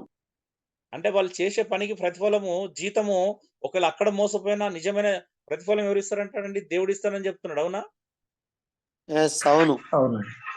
అవునండి. అందుకే కదా ఆడ సనుక్కొనకుండా గొనకొనకుండా చేయాల్సిన అవసరం ఎందుకుంటది అని అంటే, నాకు జీతం ఇప్పుడు నేను పనిచేసే చోట నాకు దేవుడు ప్రతిఫలం ఇస్తాడని నమ్మాలా. నేను ప్రైవేట్ లిమిటెడ్ కంపెనీలో జాబ్ చేసినప్పుడు నేను 90స్‌లో, 96లో, 95లో ఈవెన్ ఏమంటారు అగ్గిపెట్టె కొన్న కరెంట్ పోయి ఒక కొవ్వొత్తి తెప్పించినా కూడా వోచర్ రాసేది. మా అకౌంటెంట్ సీరియస్ అయ్యేది. "ఏంటి సార్ మరి టూ మచ్ అగ్గిపెట్టెలకు రూపాయి కాటాన వోచర్లు రాస్తారనంటే." అరే నమ్మకత్వం అది. ఆ నమ్మకత్వం వల్ల నేను పొందుకున్న ఆశీర్వాదాలు చాలా గొప్పవి. పని అనేది దేనికి సంబంధించింది? ఎవరో మనల్ని చూస్తున్నారు. దేవుడు పైకెళ్ళి చూస్తున్నాడు. ఇక్కడ మనుషులున్నారా లేదా నాకు ఇంపార్టెంట్ కాదు. అప్పుడు మనుషులు లేరు కాబట్టి ఏదైనా చేయొచ్చు. మనుషులున్నప్పుడు ఒక రకంగా, మనుషులు లేనప్పుడు ఒక రకంగా పనిచేసేది కాదు. ఈవెన్ అండి ఒక భార్య, నీ ఇంట్లో భార్య నీకు అప్పగించబడిన కిచెన్‌లో అన్నం వండినా, కూర వండినా అది కూడా అంతే నమ్మకంగా దేవుడు చూస్తాడన్నట్టు చెయ్యాలా. కానీ చాలా మంది ఇక్కడ పొరపాటు చేస్తుంది అదే. చూద్దాం దానివల్ల ఏం జరుగుతది. ఒక్క వచనం కాదు, మీరు చూడండి ఇతర వచనాలు చూసిన తర్వాత కూడా అర్థమవుతది. మరి వాస్తవంగా ఎవరికి పని చేస్తున్నారండి? ఈ లోక సంబంధం యజమానులకు పని చేస్తున్నారా? పరలోకమందున యజమానికి పని చేస్తున్నారా? వాస్తవికంగా లోక యజమానులకు చేస్తున్నారు. వాస్తవంగా లోక యజమానులకు కాదు. మరి వాస్తవంగా యేసుక్రీస్తుకు పని చేస్తున్నారు వాళ్ళు. వాళ్ళు ఇక్కడ పని చేస్తున్నాం అనుకుంటున్నారు. కానీ వాస్తవానికి అది అర్థం కాలే వాళ్ళకి. వాళ్ళు ఏమనుకుంటున్నారు? మేము ఈ లోకంలో యజమానులకు పని చేస్తున్నాం అనుకుంటున్నారు. కానీ వాస్తవం అది కాదు. వాస్తవం, అసలైన వాస్తవం ఏంటిది? వాళ్ళు యేసుక్రీస్తుకు దాసులు అంటుంది. అవునా అండి?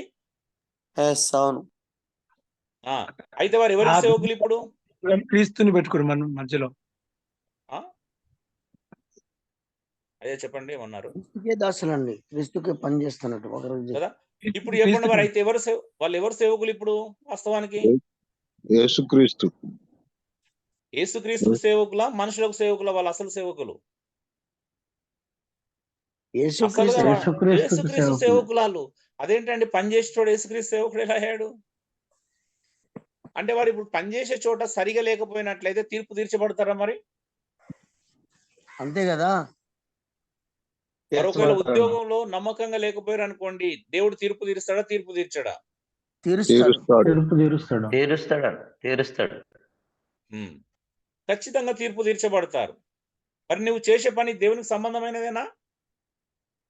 ఏ పని చేసినావు? ఒక ఆటో నడిపినావు, వ్యవసాయం చేసినావు, కార్పెంటర్ పని చేసినావు, మరొక పని చేసినావు, అది దేవునికి సంబంధమైందేనా కాదా?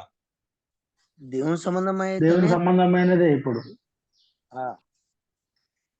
సరే చూద్దాం. ఒక భాగం కాదు, ఇంకా మనం చాలా చూడాల్సిన రిఫరెన్స్లు ఉన్నాయి. ఇంకొక రిఫరెన్స్ గమనించుదాం. ఓకే, ఎఫెసులో రాసిన పత్రిక 6వ అధ్యాయం 5 నుండి 8 మీద ధ్యానం చేద్దాం ఒకసారి. అక్కడే పౌలు ఏమన్నాడు చూడండి. దాసులారా, యథార్థమైన హృదయం గలవారై భయముతోను, మంచిగా వినండి ఏమంటారు, భయముతోను వణుకుతోను క్రీస్తునకు వలె శరీర విషయమై మీ యజమానులైన వారికి విధేయులై ఉండుడి. అవునా? ఏంటిదంట? ఒకవేళ ఈరోజు మనం ఒక కార్పొరేట్ సంస్థలో పనిచేస్తున్నాం, 2-3 సంవత్సరాలు అగ్రిమెంట్ ఇస్తున్నారు చాలా మంది, అవునా అండి? ఇప్పుడు ఏం చేయాలా? మనం అగ్రిమెంట్ ఇచ్చినందుకు అగ్రిమెంట్ చేయొచ్చా, మధ్యలో రావచ్చా? అగ్రిమెంట్ సంపూర్తి చేయాలి, అగ్రిమెంట్ కు లోబడాలి. చేయాలి. నీకు బయటికి రావాలి, అక్కడ నుండి స్వేచ్ఛను పొందాలంటే ఏం చేయాలా? ఆ 2 సంవత్సరాలు 3 సంవత్సరాలు అగ్రిమెంట్ పూర్తి చేసుకోవాల్సిందే, అవునా?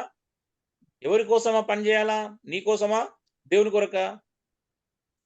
దేవుని నియమం గనక చేయాలి, దేవుని కొరకు చేయాలా. ఇక్కడ విషయం ఏంటి అంటే, నేను ఏ పని చేసినా దేవుని కొరకు, అదే చెప్తున్నాను. ఈరోజు చాలా మందికి అర్థం కాని విషయం, మనం ఏం పని చేసినా దేవుని కొరకు చేయాలని చెప్తున్నాడు. అందుకే చూడండి, మనుషులను సంతోషపెట్టువారు చేయనట్లు కంటికి కనబడుటకే కాక క్రీస్తు దాస్తులమని ఎరగాలి. మేము యేసుక్రీస్తు దాస్తులము.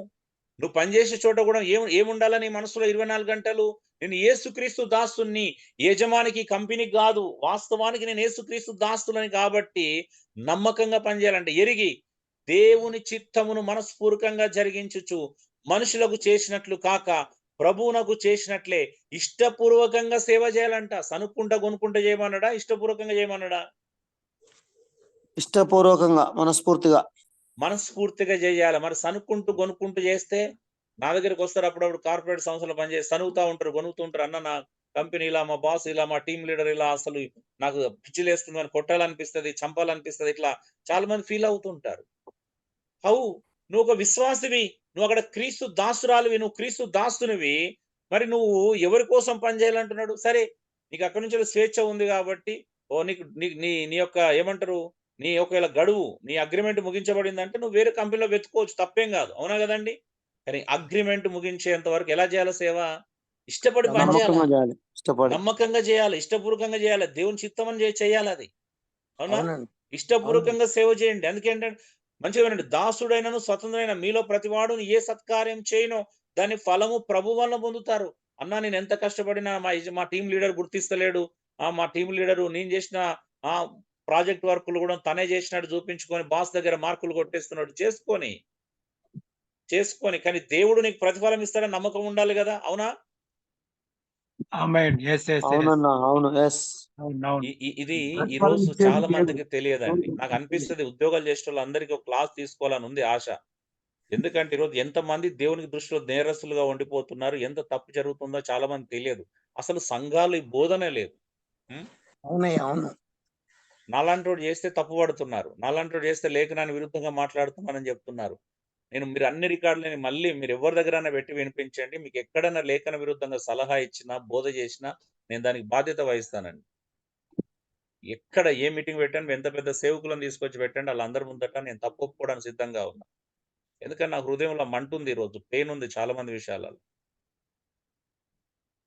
లేఖనాలే కదండి, ఒక్క లేఖనం కాదు, మీకు ఒక లేఖనం మీద ఒక్క వచనం మీద ఆధారపడి మీకు ఎక్కడ నేను సత్యాన్ని చెప్పలేదు, ఏ విషయం చెప్పలేదు.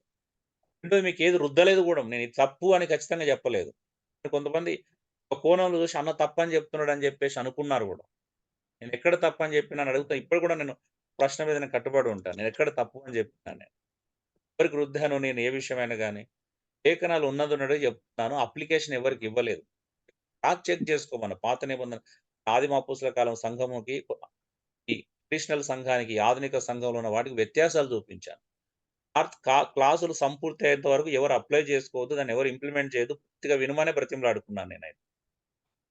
వెరీ కేర్ఫుల్ అండి. ఎందుకంటే మనం మాట్లాడే ప్రతి తప్పుడు మాట, ఇప్పుడు నాలాంటి గురించి బయట నెగిటివ్ గా మాట్లాడితే, యథార్థంగా వాక్యానుసారంగా సేవ చేసే వారి గురించి ఒక దగ్గర నెగిటివ్ గా మాట్లాడితే ఇంపాక్ట్ ఇతరుల మీద ఎంత ప్రభావం చూపిస్తుంది, దానికి మీరు లెక్క అప్పగించుకోవాల్సి వస్తుంది. డియర్ బ్రదర్, ఇప్పుడు కూడా మీ గురించి ఆలోచన చెప్తుంది మాట, నా కోసం కాదు. ఎందుకంటే నాకు అలవాటు అయింది ఇలాంటి ఓడ్చుకోవడం. ఇప్పుడు కూడా చెప్తున్నది మీ గురించే. ఎందుకంటే మీరు అకౌంటబిలిటీ ఇవ్వాల్సి వస్తుంది. ఒక వ్యక్తి మీద ఒక పెద్ద మీద ఒక సత్యాన్ని బోధిస్తున్నప్పుడు, నమ్మకంగా బోధిస్తున్న మీద మీరు లేని కల్పించి చెప్పడం, నేను చెప్పినట్టు చెప్పడం వలన మీకు తీవ్రమైన నష్టం కలుగుతది. నేను నష్టపోను. మీరు నష్టపోకూడదు. దేవుని తీర్పులోకి రాకూడదని మనస్ఫూర్తిగా బ్రతిమలాడుకుంటాను. డియర్ బ్రదర్స్, ఏదన్నా అందుకే నేను మొదటి నుంచి చెప్తాను. పూర్తిగా విన్న తర్వాత అండర్‌స్టాండింగ్‌కి రండి. అందుకే సగం సగం విని ఒక అండర్‌స్టాండింగ్‌కొచ్చేసి నేనేదో తప్పు చెప్పినాను అనుకోని, ఎందుకంటే హెచ్చరికగా చెప్తున్నాను. ప్రేమగా బ్రతిమలాడుకుంటున్నాను. ఎందుకంటే మీరందరూ పరిచర్యలో ఉన్నారు. మీరెవ్వరు దేవుని దృష్టికి దోషులు కాకూడదు. ఈ రోజైనా ఇవన్నీ ఎదుర్కోవాల్సొస్తదండి. తప్పుగా మీరు దయచేసి ఒకవేళ అలాంటివి ఉంటే మీరు బయటపడండి దయచేసి. ఎందుకంటే దానివల్ల కొంతమంది ఇప్పుడు గ్రూప్‌లో కూడా ఎళ్ళిపోతున్నారు. మీరు చేసిన మిస్టేక్ వలన నష్టం జరుగుతుంది. గ్రూప్‌లో కొంతమంది ఎళ్ళిపోయారు. ఆళ్ళందరూ ఒక వాళ్ళు నిజంగా అబద్ధమైతే అది దోషులుగా నిలబడాల్సొస్తది గదండీ! ఏదో ఒక రోజు.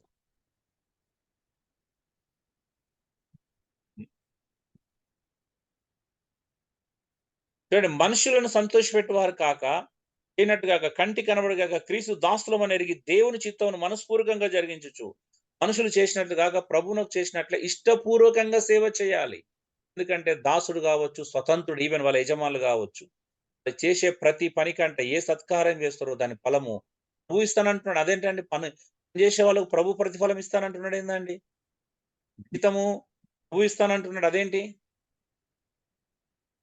వాళ్ళ పని లోకపరమైనదైతే ప్రభువుకు సంబంధం ఏంటండి? ప్రభు ఎందుకు జీతం ఇస్తానంటున్నాడు? ప్రభువుకెందుకు సేవ చేయమని? ప్రభువుకు సేవ చేసినట్లు ఎందుకు సేవ చేయమంటున్నాడు పౌలు మరి? నిజమండి, పౌలు పిచ్చోడండి. పౌలు నాలాంటోళ్ళు నిజంగా పిచ్చోళ్ళమే. మేము ఎందుకంటే అలాగే మాట్లాడుతాం. అదే అదే చెప్తుంది లేఖనం మాకు. వెర్రోళ్ళగా అవ్వడం మాకు ఇష్టమే అండి. ఎందుకంటే మీరు ఒకవేళ జ్ఞానవంతులైతే సంతోషం. ఇప్పుడు చెప్పండి, ఉద్యోగం ఆత్మీయమైనదా కాదో వివరించండి. ఉద్యోగం ఆత్మీయమైనదేనా? ఆత్మీయమైనది. ఆత్మీయమైనది. అవును అవును మరి మీరే అందరూ ఇంతకుముందు లోకపరమైనదన్నారు గుర్తుపెట్టుకోండి. ఒప్పుకున్నారా? నేను చెప్పినందుకు అప్పుడు బలవంతంగా తెలియలేదన్న. ఒప్పుకుంటున్నారా? ఒప్పుకుంటున్నాం అన్న. బలవంతంగా ఒప్పుకోకండి దయచేసి. లేఖనాలను పరిశీలించండి. సరిపోలేదు, ఈ లేఖనాలు సరిపోలేదని నాకు కూడా తెలుసు. నేను ఇంకా చూపిస్తాను. ఒకసారి పేతురు రాసిన పత్రిక, మొదటి పేతురు రాసిన పత్రిక 2వ అధ్యాయం 19వ వచనం నుంచి చదవండి దయచేసి ఎవరైనా. అది మెన్షన్ చేయలేదు బట్ ఒక్కసారి పేతురు రాసిన మొదటి పత్రిక 2వ అధ్యాయం 19వ వచనం నుంచి చదవండి ఒకసారి ఎవరైనా. ఎక్స్ట్రా రిఫరెన్స్ ఇస్తున్నాను కొంచెం, ఎందుకంటే అవసరం. ఒకటే రిఫరెన్స్ ఒకటే రాసింది అనుకుంటారు కదా. బైబిల్ కూడా లేదా అండి చేతిలో? ఫస్ట్ పేతురా అవునండి, లేదు. 2వ అధ్యాయం 19వ వచనం నుంచి.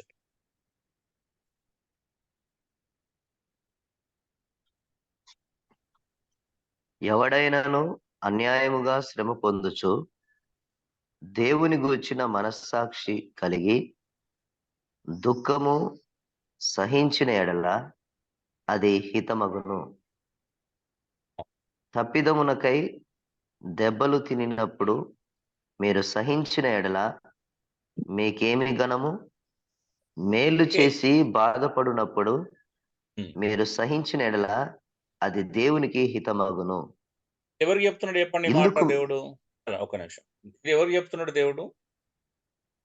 ఒకవేళ మీరు అన్యాయంగా ఒకవేళ ఏదన్నా శ్రమ అనుభవించినట్లయితే మీ మనసాక్షి విషయంగా అయిపోయారు అనుకోండి, ఒకవేళ మీరు అది మేలు చేసే కీడు అనుభవిస్తే దేవునికి హితం అవుతుందంట. ఒకడు తప్పిదంలోకి దెబ్బలు తింటే ప్రయోజనం ఏంటి అని అడుగుతున్నాడు. ఎవరు చెప్తున్నాడు ఈ మాట? ఉద్యోగం చేసే 17వ వచనం నుంచి చూడండి. ఇప్పుడు ఏముంది? పనివారులారా. మంచిగా వినండి బ్రదర్స్, మంచిగా వినండి. పనివారలారా, ఏ పనివారు గురించి చూడండి, మంచిగా వినండి. పనివారలారా, మంచివారును సాత్వికులైన సాత్వికులనైనా వారికి మాత్రము కాక, అంటే యజమానులు మంచివారు సాత్వికులైతే మాత్రమే కాదంట, ముష్కరులైన మీ యజమానులకును పూర్ణ భయముతో లోబడియుండుడి. ఏమంటున్నాడు ఇక్కడ? కొంతమంది కంప్లైంట్ చేస్తారు, మా బాస్ అంత మంచోడు కాదన్న అంటారు, మా యజమాని అంత మంచోడు కాదు, మా టీంలో లంగ అన్న అంటాడు, దొంగ అని చెప్తా ఉంటారు. బైబిల్ ఏమని చెప్తుందండి? సాత్వికులు మంచి యజమానులకు మాత్రమే కాదంట, ముష్కరులైన మీ చెడ్డ యజమానులకు కూడా లోబడి ఉండాలంట. ఎలాగా? పూర్ణ భయముతో లోబడి ఉండాలి. ఇలా చేస్తేనంట, లోబడితేనంట అది దేవుని హితం అవుతుందంట. ఒకవేళ మీరు లోబడి ఉన్నప్పటికి కూడాము, మీరు మంచి చేసినప్పటికి కూడాము, మీరు పని నమ్మకంగా చేస్తున్నప్పటికి కూడాము, ఒకవేళ మీరు హింసించబడితే, మీరు శ్రమ పెట్టబడితే, మీ టీమ్ లీడర్ మిమ్మల్ని ఏమైనా గద్దించినా లేకపోతే తిట్టినా కూడాము, అది సహిస్తేనంట దేవుని హితం అవుతుందంట. అవునా అండి? ఒకవేళ మీరు పొరపాటు చేసి, మీరు సంఘం పనిచేసే దగ్గర తప్పు చేసి శ్రమ అనుభవించారనుకోండి, తప్పు చేసినందుకు మీరు మమ్మల్ని ఉద్యోగంకి వెళ్ళి తీసేసారు, లేదా ఇంకో పనిష్మెంట్ చేశారు, నువ్వు తప్పు చేసినందుకు జీతం కట్ చేసారు అనుకో, దానివల్ల దేవునికి ఏమైనా మహిమ వస్తుందా అండి? రాదన్న, అవమానం వస్తుంది, అవమానం. అవమానం వస్తది. అంటే నువ్వు పనిచేసే చోట కూడా దేవునికి మహిమకరంగా ఉండాల్సిన ఆవశ్యకత బైబిల్ నొక్కి చెప్తుందా లేదా? అవునా అండి? అవునన్నా, అవునన్నా చెప్తుంది. అంటే పని మహిమ అంటే ఏంటిది? సంఘంలోకి వచ్చి ఆదివారం ఆ 2 గంటల్లో 10 నిమిషాలు దేవా స్తోత్రం, స్తోత్రం, మహిమ, మహిమ, మహిమ, మహిమ, గ్లోరీ, గ్లోరీ ఇలా అరుమని చెప్తుందా బైబిల్ ఎక్కడన్నా? అది మనం నేర్చుకున్నాం. బట్ నిజంగా పని అనేది మనం నిజంగా నమ్మకంగా చేస్తే కదా దేవునికి మహిమ వచ్చేది. అంటే మనం పనిచేసే ప్రతి చోట మన బిడ్డలు రేపు ఆఫీసులో పంపిస్తాం, ఉద్యోగులు పంపిస్తాం, మన కొడుకులని, కూతులని. మరి అక్కడ ఏం నేర్పించాలా? నమ్మకంగా పని చేయడం. ఒకవేళ మనం నేర్పించకపోతే వాళ్ళ ద్వారా దేవునికి అవమానం కలుగుతుందనేది వాస్తవమా కాదా? వాస్తవం వాస్తవే అన్న. సరే, మీకు ఈ లేఖనం కూడా సరిపోకపోతే, సంతృప్తినిపోతే మీకు ఒక డైరెక్ట్ వర్షన్ చూపిస్తున్నాను. ఇంకా అది ఎంత భయంకరంగా ఉంటుందో చూద్దాం ఒకసారి. తిమోతి రాసిన పత్రిక ఒకసారి తీయండి. 1 తిమోతి. నా మనసులో చాలా లేఖనాలు ఉన్నాయి, కానీ ఇందులో అన్ని మెన్షన్ చేయలేదు.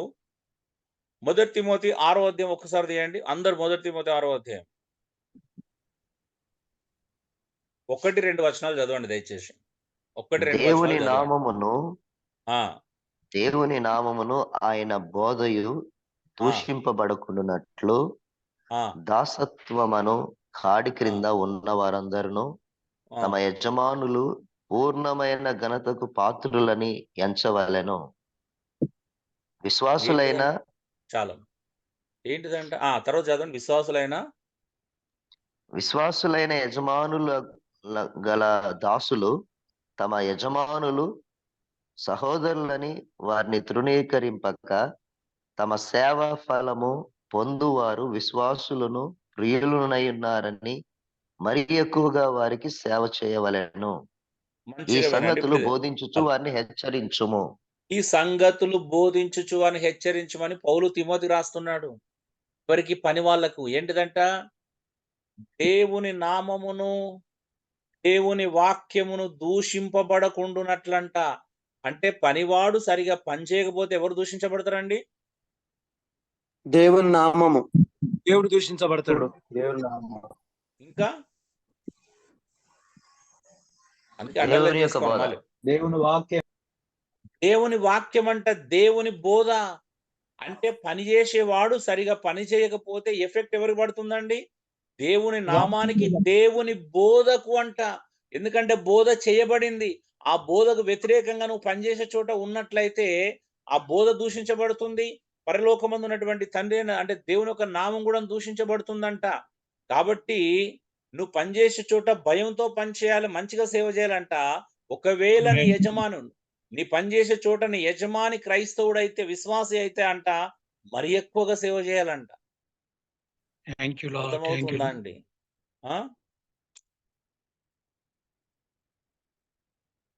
డియర్ బ్రదర్స్ అండ్ సిస్టర్స్,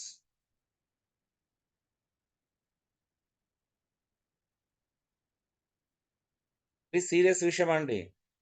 పని అనేది చులకన చూసేసి పని ఎలాగైనా చేయొచ్చు, సేవ మాత్రమే కరెక్ట్ చేయాలని చెప్పి ఆ సేవను కూడా వ్యాపారంగా మార్చుకున్న పరిస్థితిలో మనం బ్రతుకుతున్నాం. ఎంతోమంది పనులను సరిగా చేయకుండా సేవలోకి తీసుకొచ్చుకొని పెద్ద పెద్ద సోకాళ్ళ గురించి మాట్లాడుతున్నాను. ఎందుకంటే వాళ్ళకే అవసరం కదా జనాలను. మీటింగ్ల కోసం, స్టేజ్ డెకరేషన్ల కోసం పనులు సరిగా చేయకుండా, వారి ఉద్యోగాలను సరిగా చేయనీయకుండా, ఇక్కడ ఇదే నిజమైన దైవికమైన పని అని చెప్పేసి వాళ్ళ లాభాల కోసం, వాళ్ళ డబ్బుల కోసం, సంస్థలను డెవలప్ చేసుకోవడం కోసం ఎంతమంది బీటెక్, ఎంటెక్ చేసిన యువతను వాడుకోవట్లేదండి? నిజమా కాదండి? హలో, నిజమే అన్న. సోకాళ్ళు ఒక్కసారి సేవకులు అనుకున్న దగ్గర వెళ్ళి చూడండి. అక్కడ చదువుకున్న కుర్రాళ్ళు ఉంటారండి, మంచి మంచి బీటెక్ చేసి, ఎంటెక్ చేసి, ఎంబీఏ చేసిన కుర్రాళ్ళు ఆడ పనులు చేస్తూ ఉంటారు. అవునా? అవునండి. నా కళ్ళ ముందు ఒకసారి అయితే ఒక 10 మంది, 15, 20 మంది కుర్రాళ్ళు అందరూ ఏం చదువుకున్నారా బాబు అంటే అందరూ బీటెక్, ఎంటెక్ చేసినోళ్ళు. ఏం చేస్తారంటే కర్చీఫ్‌లు, నూనెలు అమ్ముతున్నారు. సమాజంలో సాక్షులుగా జీవించాల్సిన వాళ్ళని ఎక్కడ పడితే అక్కడ మనం సంఘాల్లో బంధించేస్తే సమాజానికి ఎవరు వెళ్తారండి? నిజంగా చెప్పండి. నేను మిమ్మల్ని ఛాలెంజ్ అడుగుతున్నాను. మీ కూతురు, మీ కొడుకు పనిచేసే చోటుకి మీరు సేవకులుగా ఎళ్లి అక్కడ సువార్త ప్రకటించండి ఒకసారి. అవకాశం ఉంటదా? హలో! ఉండదండి, ఉండదండి. అక్కడ ఎవరండి దేవుని నామానికి మహిమకరంగా జీవించాల్సింది? నువ్వా? మీ పిల్లలా? మన పిల్లలా? ముందు మనం, తర్వాత పిల్లలు పిల్లలండి. పనిచేసే ముందు చోట మనం పిల్లలు కాదు. ఉండాలి. అక్కడ పనిచేసే చోట పిల్లల్ని కదా మనం మన పిల్లలు సిద్ధపరచాల్సింది. మన పిల్లలు కదా అక్కడ. మనకు అవకాశం ఇయ్యరు కదండీ. మీ ఆఫీస్ వాళ్ళతోని మాట్లాడండి. నేనొచ్చి మీకు సువార్త చెప్తా అంటే ఎంతమంది ఆఫీస్‌లో ఒప్పుకుంటారండి? ఒప్పుకుంటారా పోనీ అలాంటి అవకాశం ఉందంటారా? ఇవ్వరండి, అవకాశం ఇవ్వరు. ఉండదు ఉండదు ఉండదు. అక్కడ ఎవరండి దేవునికి ప్రతినిధులుగా పనిచేయాల్సినోళ్ళు? మన పిల్లలు. మన పిల్లలే కదా! వాళ్ళు క్రైస్తవులని ఆల్రెడీ ఆడ గుర్తింపు ఉంటది. క్రైస్తవుడు తప్పు చేస్తే సమాజంలో ఏమంటారు? ఇప్పుడు నాలాంటి వాడు సువార్త చెప్పినావు చాలన్న మా కంపెనీలో, ఆఫీస్‌లో మాకు క్రిస్టియన్స్ ఉన్నారు చాలా మంది మా కొలీగ్స్. ప్రవర్తన చూస్తే విచిత్రంగా ఉంటది తెలుసా అన్నాడనుకో. దేవుని నామానికి అవమానం వచ్చిందా? మహిమొచ్చిందా? అవమానం. అవమానం. ఓకే అండి. గ్రేస్ టెంపుల్ గారు ఏమన్నా మాట్లాడాలనుకుంటారా అండి? సామ్యూయల్ కిరణ్ గారు అన్‌మ్యూట్ చేసుకున్నారు. ఏం లేదు, ఏం లేదు. థాంక్ యూ అండి. సో, ఆలోచించండి బ్రదర్స్ అండ్ సిస్టర్స్. చిన్న విషయం అనుకుంటున్నారా? మీకు ఒక ఒక వచనం కాదండి. 2, 3 వచనాలు ప్రతి దగ్గర 2, 3 వచనాలకి ఎక్కువున్నాయి. 4 వచనాల దాకా ఉన్నాయి. పని ఆత్మీయమైనది కాదని, పరిచర్య ఆత్మీయమైనదని దేవుడు తన వాక్యంలో ఎక్కడైనా తేడాను చూపించాడా? లేదు. లేదన్నా. మరి తేడా ఎవరు తీసుకొచ్చారు సమాజంలో? తేడా సమాజం నుంచెల్లి పుట్టిందా? సంఘం నుంచి వాక్యం నుంచెల్లి పుట్టిందా? సమాజము నుండి. లేఖనం నుంచెల్లి పుట్టిందా ఈ తేడా? లోకంలో నుంచెల్లి పుట్టిందా? లోకములో నుండి. డియర్ బ్రదర్స్ అండ్ ఇవన్నీ ఆలోచించాలా. ఎక్కడ కూడా తేడా చూపించలేదండి. దేవుడు ఎక్కడ కూడా తేడా చూపించలేదు.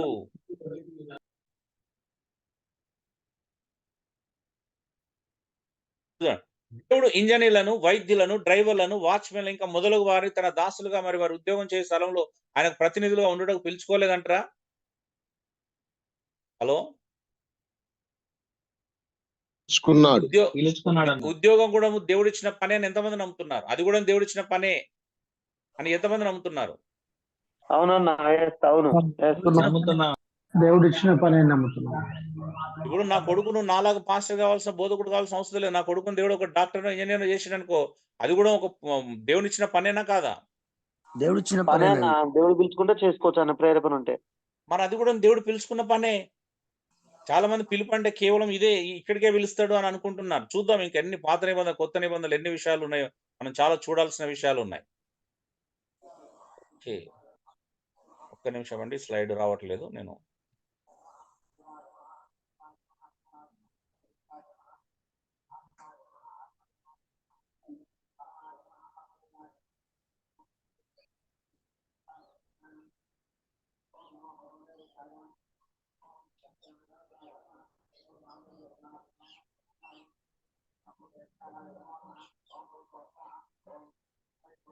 ఓకే అండి. దీన్ని ఇలా ఒక్క నిమిషము.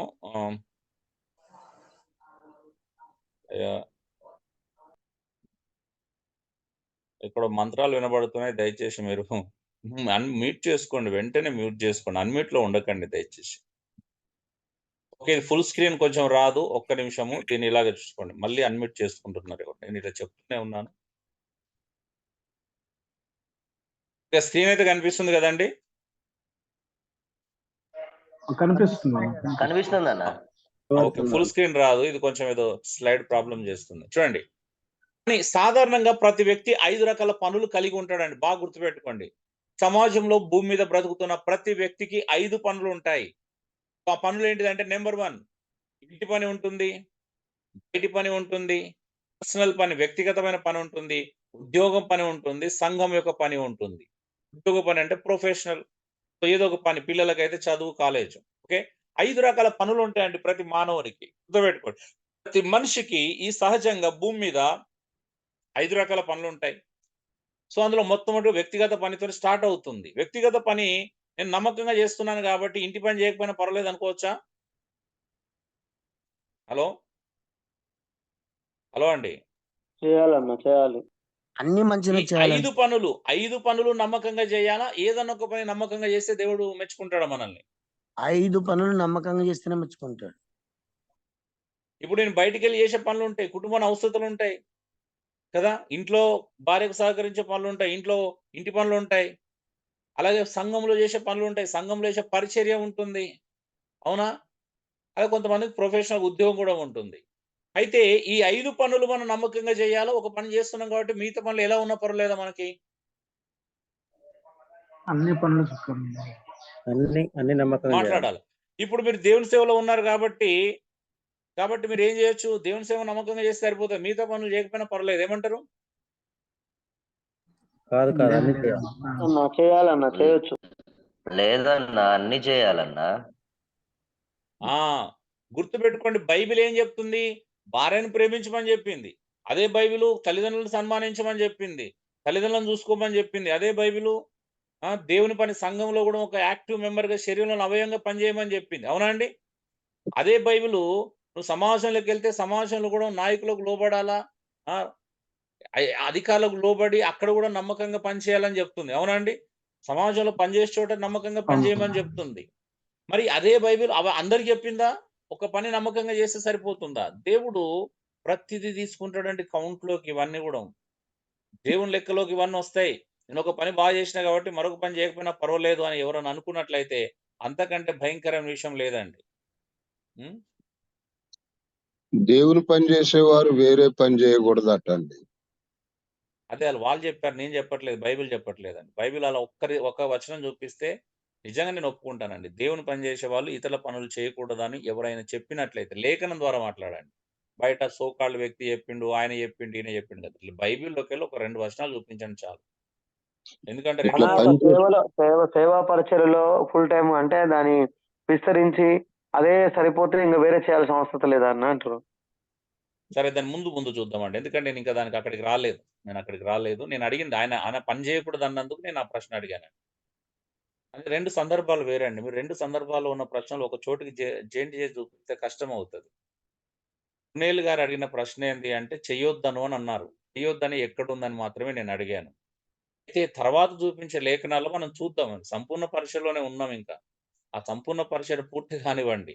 పూర్తయిన తర్వాత ఒక అండర్‌స్టాండింగ్‌కి వద్దాం. సో, అట్లా పని చేయొచ్చా, చేయకూడదా అనేది మనం చూద్దాం. వాఖ్యానము పైన ఇవ్వబడిన పనులన్నీ ఆత్మీయమైనవి మరియు ప్రభు యొక్క పని, మరి వాటిని సమతుల్యంగా చేయవలసి ఉన్నది. అయితే వాటిని ఒక క్రైస్తవుడు ఈ పనులన్నీ కూడా ప్రభు పేరిట చేస్తున్నాడని తెలుసుకొని విషయాలన్నింటిలో ఈ ఖచ్చితంగా నమ్మకత్వం మరి యథార్థతను కలిగి ఉండాల.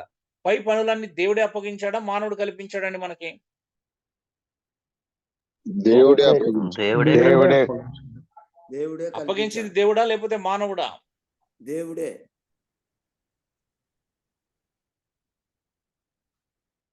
సో ఇంకొకటి,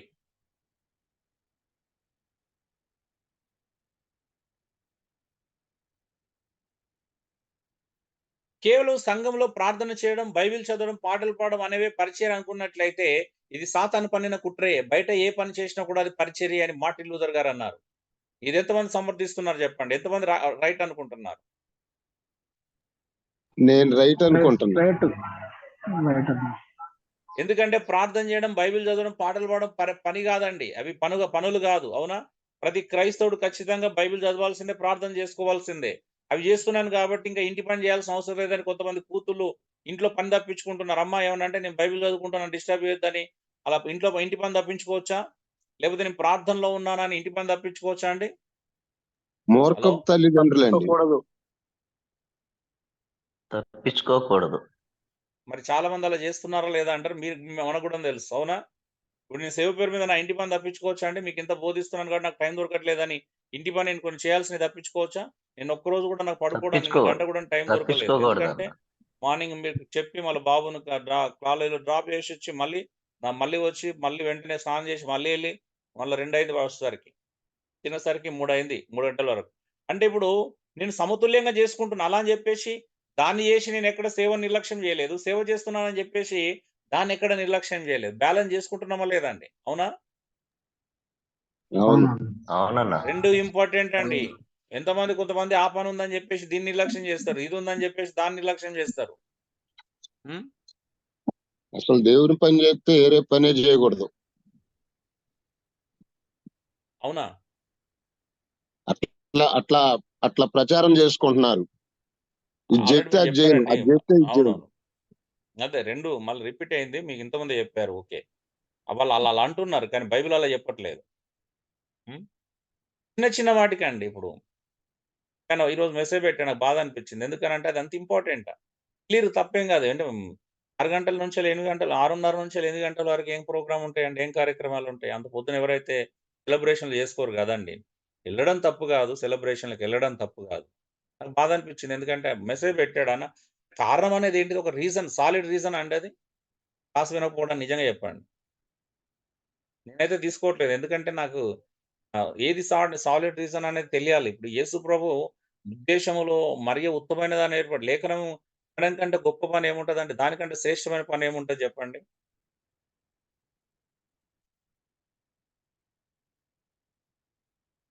నిజంగా చెప్పండి. ఇప్పుడు నేనేమైనా తప్పు మాట్లాడితే నన్ను ఖండించండి దయచేసి.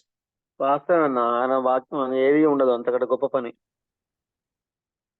6:30 నుండి 8 గంటలు సెలబ్రేషన్‌లు ఏముండవు గదండీ! ఏ బర్త్‌డే సెలబ్రేషన్ అయినా మధ్యాహ్నం లంచ్‌కో, ఈవినింగ్ ప్రేయర్‌కో ఉంటది. అవునా? నిజంగా చెప్పండి. 6:30కి ఏముంటది చెప్పండి పోనీ? ఏముండదు, లేవలేక నాకు చాలా పెయిన్ అనిపించింది. అదొక రీజనా అనిపించింది. అరే! మరి ఇంత మా ఫ్రెండ్ వాళ్ళ ఇంటికెళ్ళాను బర్త్‌డే పార్టీకి ఎక్కడికొచ్చిన ఫ్యామిలీతోనంటే, వినాలనుకుంటే ఎక్కడి నుంచెల్లైనా వినొచ్చు గదండీ! నేను అలా విన్నాను కాబట్టి చెప్తున్నా. ఎందుకంటే నేను చెయ్యంది చెప్పట్లేదు.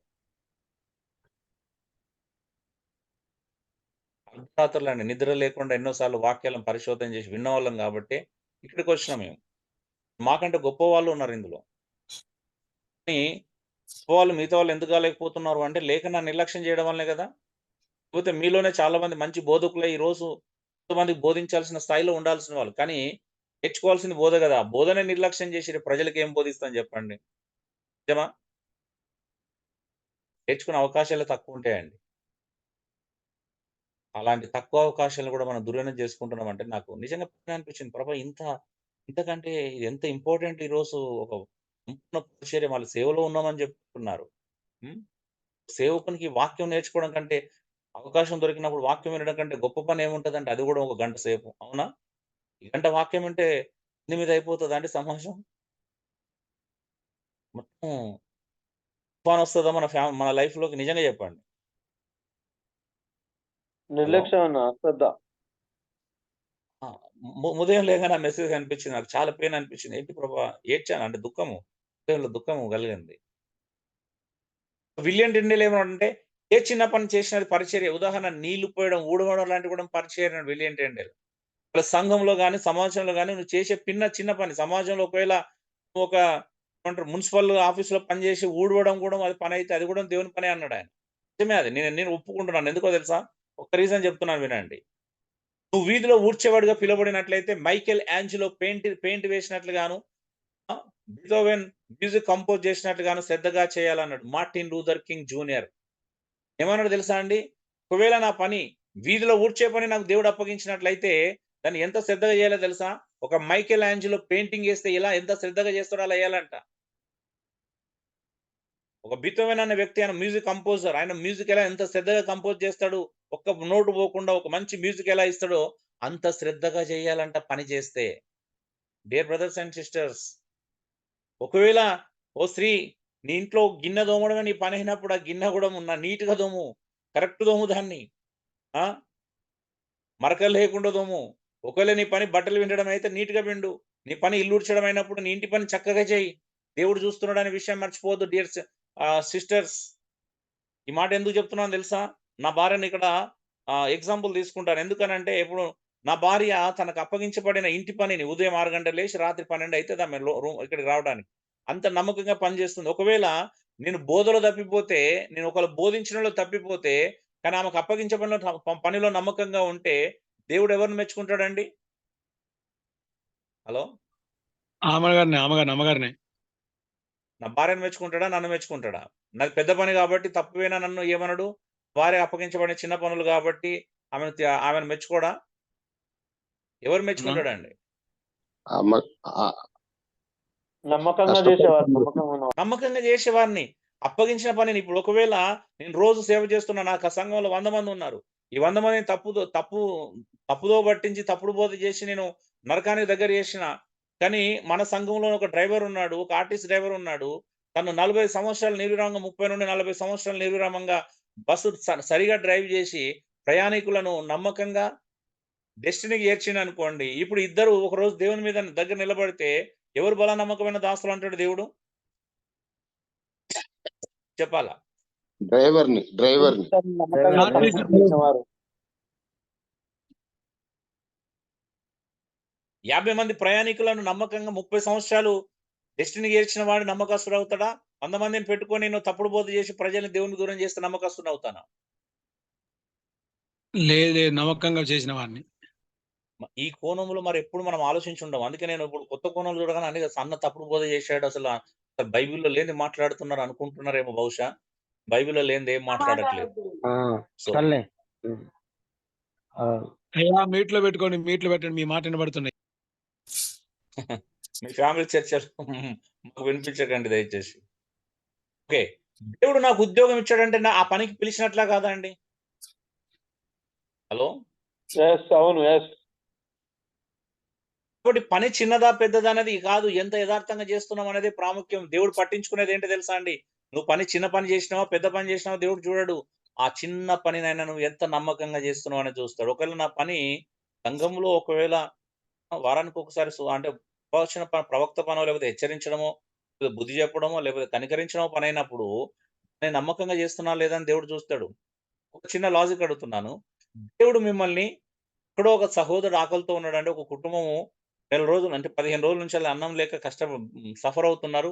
రోజు అన్నం తినకపోతే వాళ్ళు చనిపోతారు. కాబట్టి ఇంకో కిలో, 2 కిలోల బియ్యం, ఒక 5 కిలోల బియ్యము, పప్పులు తీసుకొని వాళ్ళకి ఇయ్యమని దేవుడు చెప్పాడనుకోండి. అది చేస్తే దేవుడు సంతోషిస్తాడా? లేకపోతే మనం ఇక మొత్తం సమానంతో ఒకవేళ మొత్తం సమానం వేసుకొని ఊర్లో ఉన్న వాళ్ళందరికి పంచుకుంటూ వెళ్తే సంతోషిస్తాడా దేవుడు? అన్న ఇది నేను నోట్స్ లేదా? ఆకలితో ఉన్నా. హలో! ఇప్పుడు మీరు స్లైడ్ లో వేసింది నోట్స్ లో లేదా అన్న? లేకపోతే రాసుకోండి. నేను ఎన్నోసార్లు చెప్పాను. స్లైడ్‌లో ఒక్క మాట లేకపోతే రాసుకోండి. ఒక్క మాట ఉండదు. కొన్ని సార్లు నేను స్లైడ్‌లో ఇవ్వకపోవచ్చు. ఆడ లేదు అంటే ఇక్కడ ఉండి ఆడ లేదు అంటే లేదని అర్థం అక్కడ. ఓకే. చూడండి. కానీ చాలా మటుకు అంతా ఉంటది. మిస్ కాకుండా ఉంటది. 99% ఉంటది. ఎక్కడన్నా నేను ఒక స్లైడ్ దేవుడు కొత్తగా తలంపు ఇచ్చినప్పుడు యాడ్ చేస్తాం అంతే. విషయం అడుగుతున్నాను. ఇప్పుడు దేవుడు ఒక వ్యక్తికి దాహం వేసింది. ఒక బాటిల్ తీసుకెళ్ళి కొనియమన్నాడు. కొనియకుండా నేనేం చేసినంటే నాకు పెద్ద పెద్ద వాళ్ళు పరిచయం ఉన్నారని మున్సిపల్ లో నాకు పరిచయం ఉన్నారని ఒక వ్యక్తికి ఫోన్ చేసి 3000 లీటర్ల ట్యాంకర్‌ని పంపించి ఊరంతా పిచికారీ చేపించినండి. ఇప్పుడు దేవుడు చెప్పిన పని నేను చేసినట్టా? చేయనట్టా?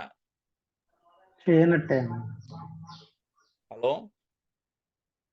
చేయనట్టే అన్న, వ్యర్థం చేశాడు. వ్యర్థం. మరి అర్థం చేసుకోండి. ఇక్కడ మీకు అప్పగించిన పని కాకుండా ఏదేదో గొప్ప సేవ అనుకోని పనులన్నీ చేసిరనుకోండి. అది కూడా మనకు వర్తిస్తది. Dear brothers and sisters. నాకని అప్పగించిన పని నేను నమ్మకంగా చేస్తున్నాను అనేది నాకు క్లారిటీ ఉంది. నడుము పోయినా లేకపోతే ఎన్ని ప్రాబ్లమ్స్ వచ్చినా నేను ఏ రోజు లేఖనాలను నిర్లక్ష్యం చేయకుండా చాలా జాగ్రత్త పడ్డాను. రోజు 16 గంటలు పనిచేసిన సందర్భాలు ఇప్పటికి ఉన్నాయి. రోజు 10 గంటల కంటే ఎక్కువనే పనిచేస్తున్నాను. అంటే కాబట్టి డియర్ బ్రదర్స్ అండ్ సిస్టర్స్, పని విషయంలో చిన్నదా పెద్దదా అని దేవుడు నీకు అప్పగించిన పని మాత్రమే చేయాలా. అప్పగించే పని నువ్వు ఎంత పెద్దగా చేసినా దేవుడు పట్టించుకోడు. అవునా అండి? చూడొచ్చు పాత నిబంధనలు, కొత్త నిబంధనల వరకు ఎవరైనా నాకు అప్పగించే పనిని నేను చేయడం దేవుడు సహించడు.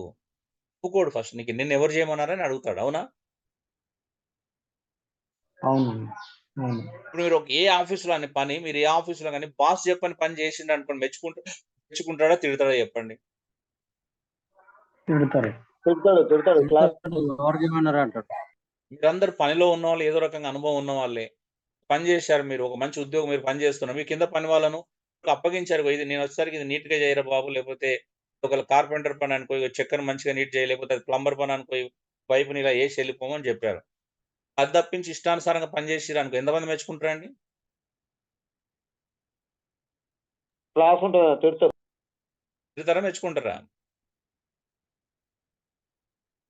తిడతాడు. ఎలక్ట్రీషియన్ పనికి పోయి పైప్ వేయరని వస్తారు కనుక ఆ పైప్ వేయకుండా వాడు ఏదో చేసుకుంటూ కూర్చున్నాడు అనుకో తిడతారు ఖచ్చితంగా. ఎవ్వరు మెచ్చుకోరండి ప్రపంచంలో. పని చేసే చోట చెప్పింది కాకుండా ఏం చేసినా ప్రపంచంలో ఏ యజమాని మెచ్చుకోడు, ఏ కాంట్రాక్టర్ మెచ్చుకోడు, ఏ బాస్ మెచ్చుకోడు, ఏ డైరెక్టర్ మెచ్చుకోడు, ఏ కంపెనీ ఓనర్ మెచ్చుకోడు. చిన్న పని చేసినట్టు చేస్తేనే మెచ్చుకుంటాడు. అవునా? నా పని అవునండి. Electrician important. బిల్లులు కొట్టే పని అయితే నేను బిల్లులు కొట్టే పని అయితే బిల్లులే కొట్టాలా. బిల్లు కొట్టకుండా ఆఫీసులో కూర్చొని ఇంకేదైనా పని చేస్తే ఊరుకుంటాడా? ఊరుకోడు. అంటే ఏ పనైనా గానండి. అప్పగించిన పని నమ్మకంగా చేయడం మాత్రమే ఇంపార్టెంట్ ఇక్కడ. అది చిన్నదా, పెద్దదా అని దేవుడు చూడడు. పెద్ద పనంటే గొప్పదనుకున్నారు. పెద్ద పనికి దానికి తగిన స్థాయిలో మరి లెక్క అప్పగించుకోవాలి. అవునా? బోధకులు కాకుండా బోధకులైన వాళ్ళకి కఠినమైన తీర్పు ఉంటది మరి. ఏది పడితే అది బోధిస్తే. టైం అయింది. సామెతల గ్రంథంలో చాలా విషయాలు పనుల గురించి ఉన్నాయి. ఇవి మండే నుంచి మనం చూద్దామండి. ఈ రోజుతో నేను ముగించుకుందాం. సామెతల గ్రంథంలో పని యొక్క ప్రాముఖ్యతను చూస్తాం.